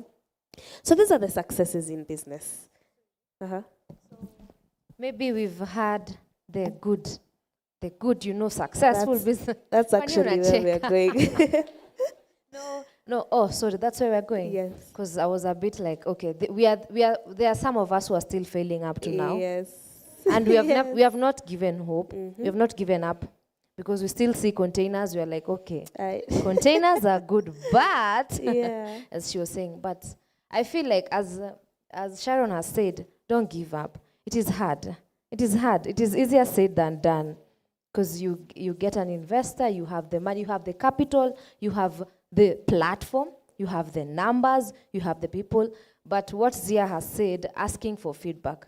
I feel like from these entrepreneurs here, unapata one or two things. So maybe the next one, it will be successful. But also, we tend to forget that some are working well. Naweza sema kuna zingine at least there's something that is working out. Not lazima biashara. Biashara is good. But you focus on one thing that you forget on the others that are still going on well. So you might end up being disappointed. Yet, your stronghold, unai-oversee too. Yeah, for sure. And thank you for bringing us into this particular aspect when business doesn't do well. So something Sele is mentioning, there's a video she did on Judy Nyawera's YouTube channel, Women in Business. And she shared the story of how they invested, or rather got an investor, and things didn't go too well. So maybe share with us that feeling of things not going well. How are you still able to keep a straight head and tell yourself, bado tutaendelea? And also give us a snippet of the story for people who are not very aware of it. Okay, so I don't know how many of you here know about Get Serious. We started a business, when was it? Last year, but one. We were lucky enough. Our problem was not capital. We had an investor. Like an investor was, guys, I have money, you have numbers, take it. So as Zia is saying, you're looking for investors, ours investors were not up. Nitakuletea. So, well, it didn't go well, because I feel like we've learned our mistakes. Maybe pesa ilitufanya tukaona, quick math, you know? When it's good to have a problem, because ukiwa na problem uko zile za nikishika hiyo invest ama nikishika hiyo. So for us, I think starting was easy. Money was here. Immediately the container was coming. A whole container. That's why I'm saying nikiona container nasikia. Because starting was easy, but sasa tumelearn. As Joanna is saying, start small. We started in huge numbers. Yes, we have the numbers, we have our phones, we have the platforms, but we brought in things in excess. So let's say you have 5,000 bottles. So you've sold 1,000. 1,000 wamekuja wakabaia sisters zao, another 1,000. And you know they're not buying, it's not like it's something it will end. This container you can recycle. Unlike lip gloss, ama nguo, naeza taka a new design every now and then. So our items were not something that you'll need to buy over and over. And these are things we've noted after going through that journey. It's not like we noted before. So we've learned our lessons. It feels bad because there's nothing you want to start, then you fail. You want to start something, then it grow as a zia, you know? You're never looking up on, nikipata hii pesa ipotee tu sina shida. No, you feel bad. So we are still healing. I can say we've healed. Sitting with these entrepreneurs, but they itakuacha venye ulikuwa. It is funny. They will laugh. But we are saying that video, come few years later, we'll be like, looking back, yeah. Also, we don't forget to see what's good, what's happening in a nice way. Because that's just one amongst many other things that you're doing. If you focus on that one, ningekuwa depressed sahi. But then, kuna vitu zingine, you know, then you find something positive ya kujipea nguvu. Otherwise, if I focus on that one, guy, it's gonna be hard. And I remember, let's clap for her. I remember when you guys were discussing that, and your biggest strength was that you guys had numbers. You were already creators, and how much people supported you, and then it still happened. To anyone who's listening and thinking, no, are able to, you know, push their products because they have numbers, because they have... Life happens to everybody, to literally everybody.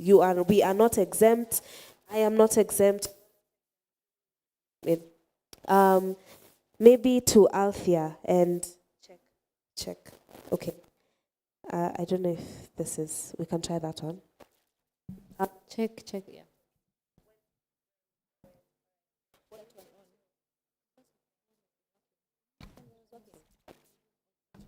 Now, my worry is I'm passing my cold to you guys. But I've asked for sanitizer, so hopefully it's coming. For Althea, when I checked your page, I saw mention of a business. Yes. And then when I continued to check the posts, I saw the last post is from Kitambo. And I was thinking, what happened? So maybe share with us your story. It was a beautiful page, awesome business. Share with us why. Thank you. Why you didn't go back to it. So the business was doing like hair extensions, but affordable ones, because I like to like play with my hair and everything. And when I look in the market, I was finding the same type of ponytails. So I wanted to bring in a wide array of ponytails, half wigs, like different things. So I did. I used my savings, as most of you have said, and I brought in like, I think it was like 3 or 4 big boxes of like hair ponytails, extensions. And the business did really well, but it was during COVID. So what had happened is we could now work from home. So I could now juggle my 9 to 5. At that time I was working at the UN and doing orders, getting the business up, like getting packaging and stuff like that. So I was able to sell everything. I broke even and made a profit as well. So now when it was time to replenish, COVID ended and we were back to the office. And I was like, I didn't see how I could continue sustaining it. I did get advice from people, like if you could get a good assistant or someone just to take orders, to track and do the delivery and stuff. But I also say, my mom loves telling me I'm a procrastinator. I love to procrastinate. I'll talk about things and it won't happen. So many people have been, even Zia asked me about it today. Many of my friends asked me about it as well. I think I just need to start and stop the procrastination, and also rely on the people around you, because I've seen like Joanna and Zia have come with people, you know, their team who work and assist them, and I'm also realizing you can't do everything alone. Maybe sometimes I think, I have to be the one to do it, but if you find someone you can trust and delegate that to, then you can do multiple things. So I think I'm in that space. So thanks for calling me out and letting me speak on it here publicly. I've been held accountable. Accountability. You, and she has video evidence. Yes. So, yeah. Yes, yeah. I just wanted to add on to what Celestine had said about, failing and being able to not give up. And Sharon, I think, also touched on it. I think one of the things that has helped me to this point is failing fast. So you fail fast, you learn that lesson and keep going. So I think what normally happens is you fail, then you're like, that idea, acha tu iende tu hivyo. But I think as entrepreneurs, and one of the things I'd love for you guys to try, especially now that you're in your 20s, maybe some of you are even below 20, try as many ideas as you can. And even if you have this one idea that's bugging in you, keep trying until it works out. For me, my breakthrough came after almost 10 years. So I was just selling, I guess, for fun, not really making a profit, but I loved what I did. And I used that as a lot of learning and learning. And I'm glad I pushed till this point, yeah. Yeah, amazing, right? So, we are also your customers, right? We are your clientele for your clothing, for your lip gloss. Do you guys have a story of a difficult client or difficulty when handling clients? Something that you're just like, oh my goodness. Yes, Sharon, it is you we are looking at. Okay, so difficulty when handling clients. How do you handle that? And we know that for some people they use like either a marketer, or whatever. Well, this, as much as it didn't work out, we had some difficulties. So I don't know why it is okay for me, first of all, when I'm going to shop out there to a very big brand, I won't be stubborn. Nitaingia. This is X amount. I pick, go home. Hata sumbua. Now come to get serious. Sisemi you guys were stubborn, but then we had this incident of a person who bought an item. Not that person wasn't a bad person, I'll to promote.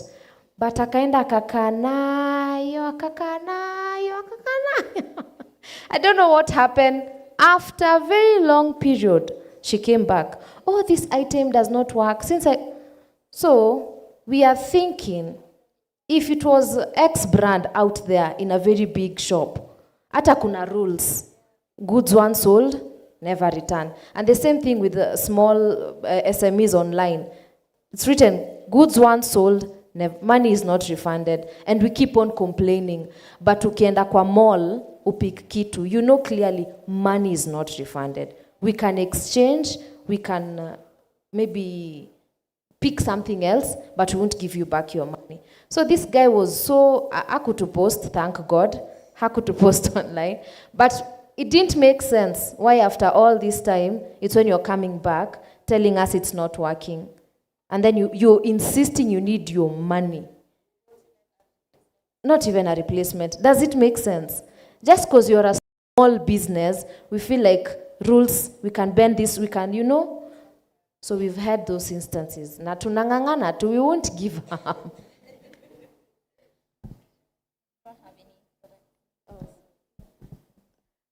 For us, we've had a few difficult clients over the years, for sure. In fact, I stopped talking to the customers directly a long time ago because, I just wasn't managing. But I just want to say something that I learned, because I think maybe at some point I used to have a really negative attitude towards problematic clients. But I decided to change my mindset about them, and I decided to look at them as a way to grow, because it's very easy, funny enough, to turn a problematic customer into a really delighted customer. And now I appreciate the fact that someone can come to us and tell us this and this happened. You might take it as, yes, maybe they're being problematic, maybe their delivery is off, but what they're saying is important. You can use it to improve. And the fact that they've even come to say, because maybe there are many other disappointed clients who decide, I'll just never buy from this brand again, I'll go to the next one. So I think changing my mindset about customers has helped me a lot, because I now take it as an opportunity for me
So I think most of the businesses that have done, I've done with my friends, and we have some of which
where I'm feeling so stagnant. So I tried the Instagram ads, the way to just promote your business, but nothing is really working out. So how do I recover from this? And did I just something new? Or yeah, advice for that. Thank you. Check. What you want? No. Oh yeah.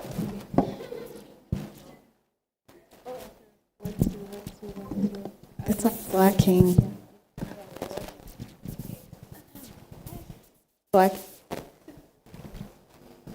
It's working. 1, 2, okay. Okay, can I ask what's your business about? What are you selling? Okay. Okay. So first, I wouldn't say don't stop, don't give up. You're not there yet.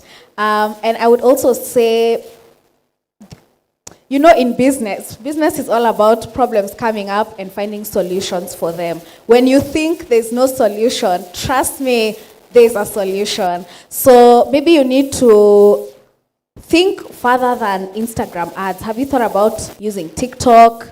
Have you thought about creating content? Because I actually follow some bakers on TikTok, and they do like a day in their life creating, doing orders for my cakes, you know. And it makes me feel like, okay, if I want a cake, maybe I can reach out to one of these. So don't stop. You've definitely not explored all the options. Yeah. Yeah, that's very, very sound advice. I think we'll just take one more question. I'm being advised because of time. We'll take that last question. For the rest, kindly, if you're able to, there'll be a few minutes to talk to them. You can ask them directly. Sawa sawa. Thanks for understanding. I don't know if you're able to.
Okay.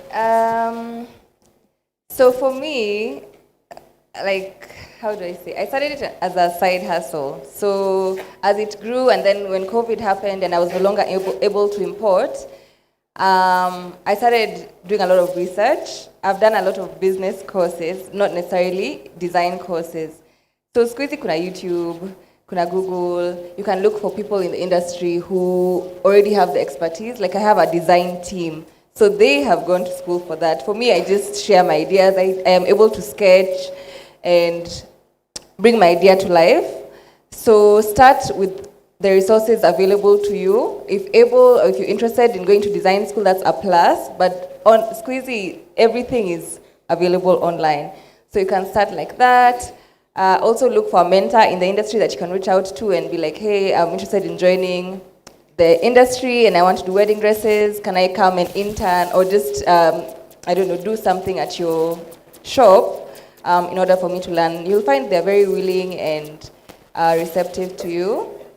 I don't know, Sharon, if you'd like to add anything. I actually don't have much to add, other than, yeah, you don't necessarily, I also didn't go to fashion school. I wanted to go to fashion school abroad. My parents couldn't afford it. Ended up just doing something else. I don't have a fashion degree, or I just have a deep love for fashion. I love that you have already identified what it is that you exactly want to do. You've already solved a problem that you would have had in your business, right? So like Zia is saying, you know whoever it is in Kenya who's already doing wedding dresses or gake and the likes. Reach out to them, ask for an internship position. Some of these things that you want to go to school to learn, you learn on the job. Something school will never teach you. Experience is what will teach you. So yeah, just don't be afraid to ask. And yeah, the internet is also there for you. And good luck. Yeah. I just wanted to tell you as well to follow, I don't know if you follow her already, Alonuko. Yeah, she's a big UK but black Nigerian fashion designer, and she's been featured, I think this year and last year. Like, she's breaking boundaries in the wedding space for black, making gowns for black women. She's called Alonuko. Just follow her and listen to her story, and she shares so much out there as well. Yeah. Maybe we can just give our passing shot. Something you think somebody in this audience of these areas: career, business, or relationship. Relationship being romantic.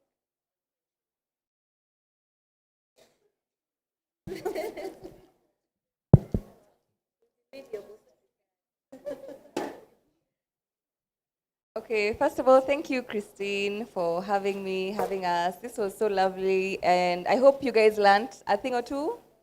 Yes? So, My parting shot for someone who is in their 20s, a lady who's in their 20s and has a dream, I'd say start now. I'm sure the ladies would agree with. Start now, start small. Don't feel like you have to get this amount of followers before you start your business, or this amount of followers, or this amount of money to start. Just start where you are. Secondly is look for good value friends. I've said that.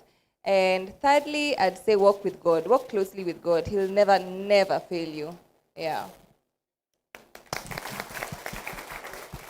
Yeah, similar. I would like to say thank you to Christine, to Bouquet, yeah, and the whole planning committee, even for sending out the invite. And this was such a good conversation that we've had. So I'm really grateful to have even been on this panel with these amazing women. For my parting shot, I want to say you're still, okay, I don't want to excuse that you're still young, but like you don't have to have everything figured out. I feel like this new generation of Gen Z is like, you know too much. Like you have a 5-year plan, you have a morning routine, a plan for the whole day. Hey, I'm like, this is pressure. So just give yourself grace. You're still figuring it out. You don't have to know everything, but also don't let that be an excuse to be like, I'm still young, I'm figuring it out. Like just, you've had some good gems here. So incorporate them into your life. Definitely with Zia, walk with God, let him guide your paths, your decisions, even in the smallest things. Like even when I even go to like a mall and I want parking, I'm like, God, please give me a parking. And a parking will appear. So whatever you need, just ask him. He's there with you. And then for me, the peer pressure, I feel like, yeah, right now there's a lot of pressure from the people you're surrounding yourself with. But imagine after uni, even as Joanna said, she only has one friend from after uni. So you might not even be with all these people that you're feeling your whole life depends on what they think this weekend, the pressure of not being in a relationship. Like this is such a small gap, small speck of your wider life. So just remember that as well, but also still be intentional, but just do things that are benefiting you. Put yourself first and be like, is this benefiting me for now and in the long term? Yes, do it. If not, and it's just because of fleeting friendships or fleeting scenarios that you found yourself in, then it's not worth it. Yeah. For me, first of all, I just want to applaud all of you for being here, because the fact that you're here, it means that you're eager to learn. There are some areas you want to work on, so I applaud that. Please applaud yourselves. Yeah, shout out to you. Shout out to you. I think my parting shot would just, on top of everything else that they've said, just really work on your relationship with yourself, because at the end of the day, without the friends, without the boyfriend, without your family, you remain with yourself and God. So what ideas do you have about yourself? How do you speak to yourself? How do you speak about yourself when people ask you about yourself? Work on your traumas. We all have childhood traumas. Work on those traumas. Go to therapy. Start speaking about yourself and to yourself in a much better way. Just care for yourself. Care about who you are as a person, who you want to become. But as you're doing all of that, offer yourself grace. If there's anything I would have wanted to hear at the age that you're in right now when I was in Daystar, is to just really take my relationship with God a bit more serious, because for me to even get to the point where I had a relationship with God is because I was deep in depression. And if I maybe had taken my relationship with God a bit more seriously, I wouldn't have gotten to that dark place. So if you're in a position where you can start now, trust me, it will just save you so much heartache and so many problems. So yeah, that's it for me. Thank you for having me. Hey. So, okay, as all of them are saying, thank you for having us. I know all these things for have time with God. It might feel like, it feels so, what are they telling us? I feel after you've gone through all those problems, that's when you feel like, God, that's when it makes sense. Because I was going back in college, I was going to church, but ilikuwa tu ile ya Sunday, sina form church. There was no serious, it's true, there was no serious relationship with God. But after the journey, like after a while, you feel like, I wish, as Joanna is, as Sharon is saying, back then, tungeanza na kitambo. Because once he's in your life, things start making sense. Like things start flowing smoothly. But again, I feel like in your 20s, 22 and below, you have a lot of time. Try a lot of things. Have fun. Because at my age, neza have fun kweli. Usikose ku have fun. No, like the kind of fun, you know? I'm having fun thinking, well, next time in a come, you know? But at your age, I feel like you explore, have fun, like do everything. No, by the time, na inajua inakaa fani ukiambiwa at your age, unasema anasema nini si wazee. But explore everything. No, by the time songa, you have one she's lucky she knows she wants to do wedding gowns, plus size. Yani she's so, she's so, like asha narrow down. But feel free kufanya everything until your time ikikam. Ausemi, I wish ningefanya hii. And all the best, guys. Hakuna pressure. Pole pole, a day at a time.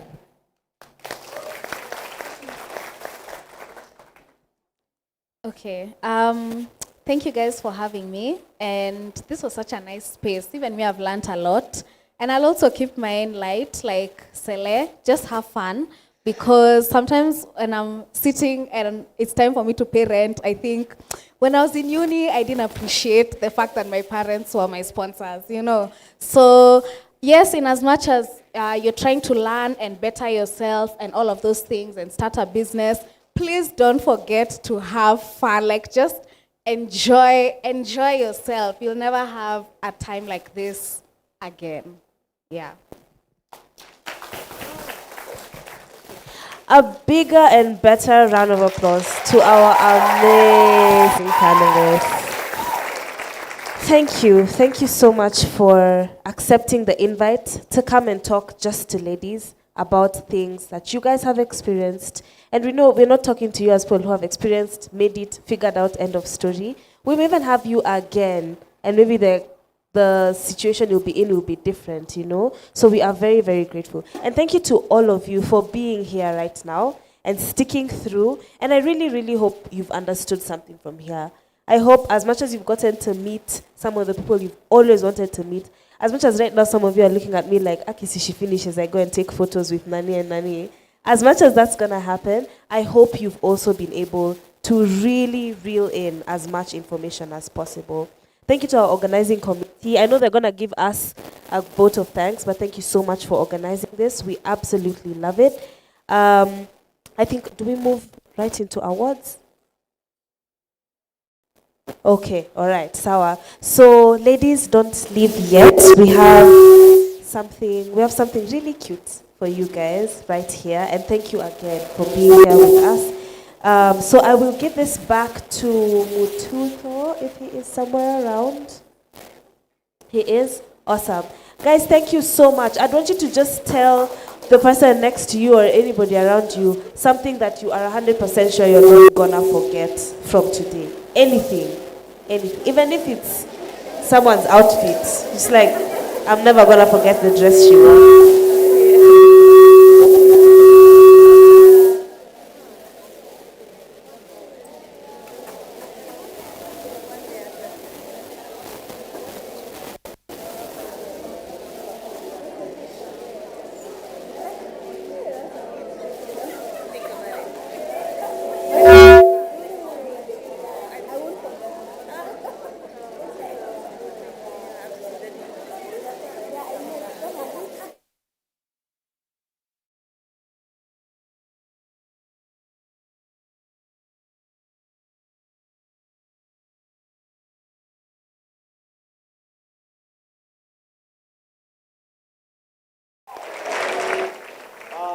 We apologize for the technical details, but I hope you guys may learn.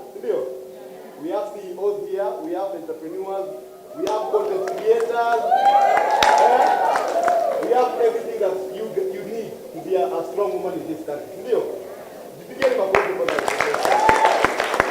And also, I want to thank the...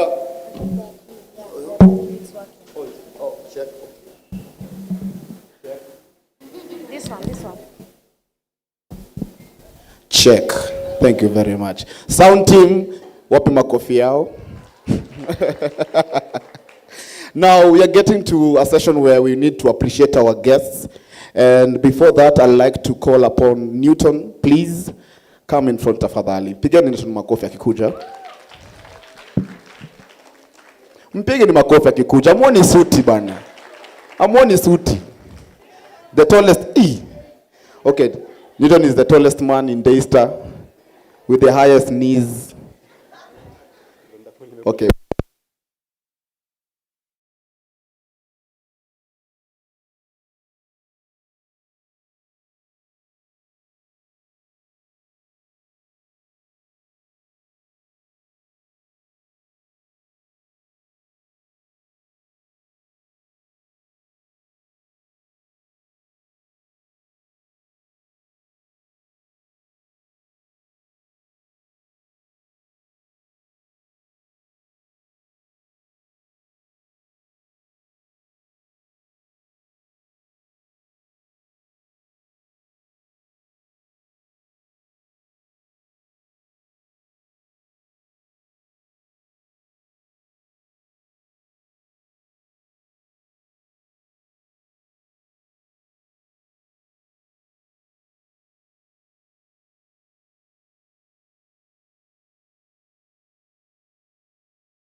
Check. Oh, yes.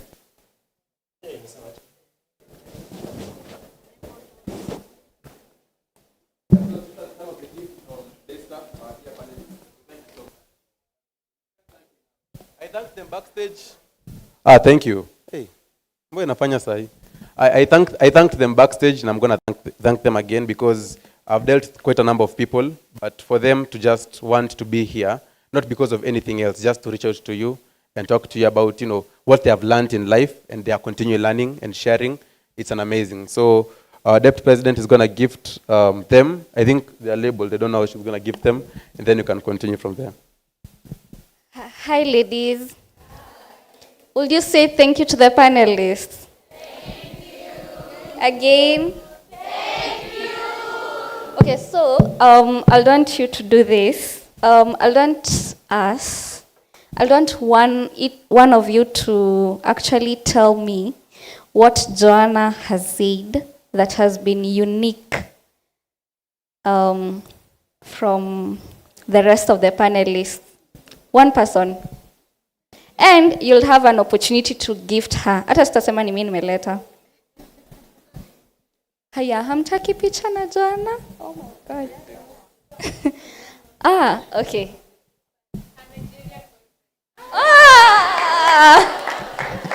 Okay. Okay. That's really good. So come up, please. Well, her ex Nigerian boyfriend, sindio?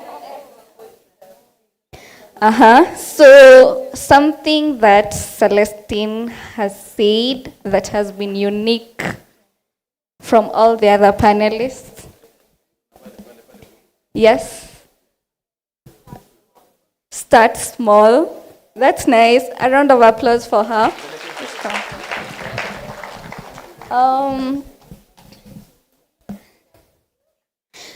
Okay, so we move to Sharon's unique insights. Yes.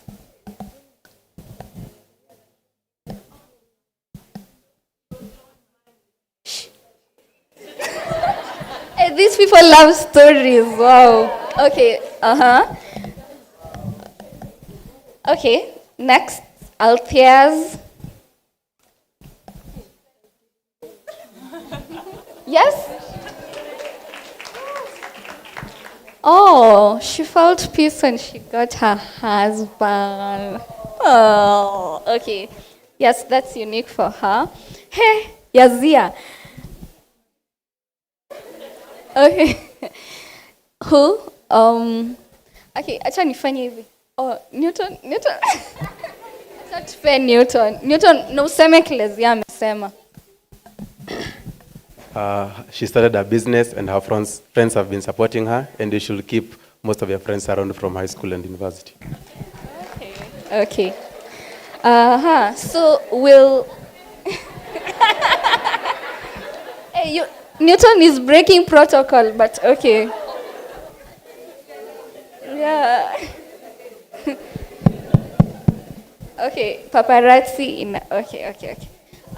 So with Althea. Sharon. Chappelle. You have one and a photo with your fan. You don't want a photo with your fan. Okay.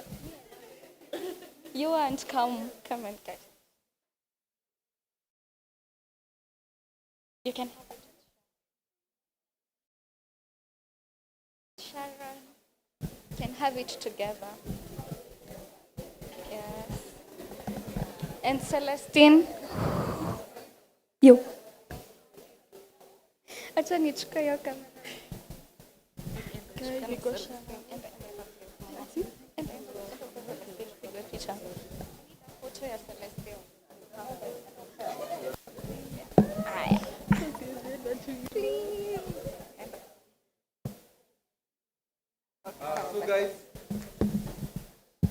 Thank you. So as we finish, I'd want us to pray, and then you can get tea from outside, and then you can interact more with people you have met today.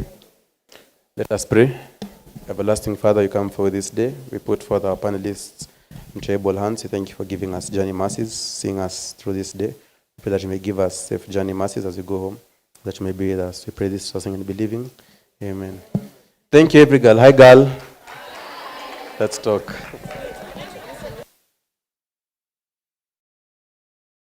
We're going to have a photo of all of them together, plus their moderator. Hey, I'm out here.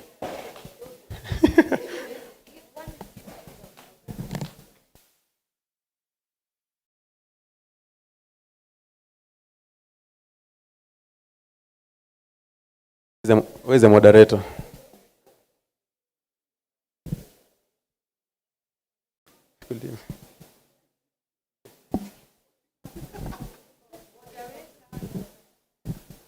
Good.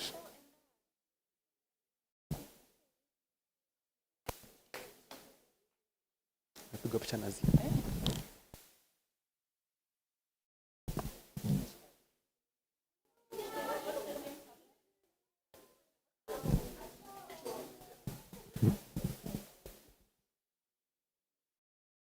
After this photo, anyone wants a photo with me, can also see me kando. Yeah. We're also going to do a group photo from behind with you guys. So you can come in, you can close in kidogo. Si sana kidogo tu. Kidogo tu. Yeah, we stand, you can stand from chini.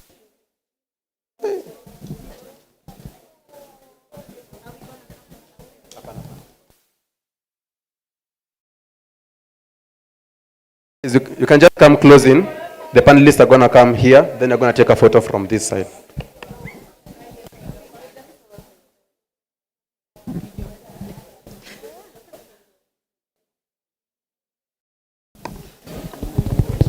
After that, now you're free to... Check.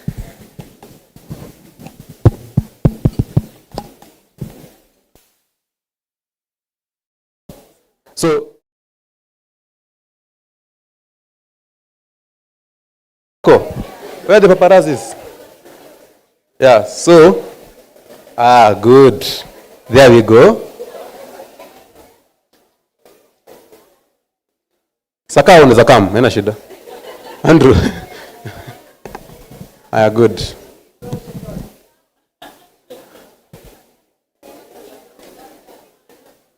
Guys, close in.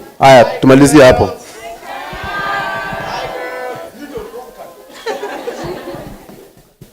On 3 we say cheese. 1, 2, 3.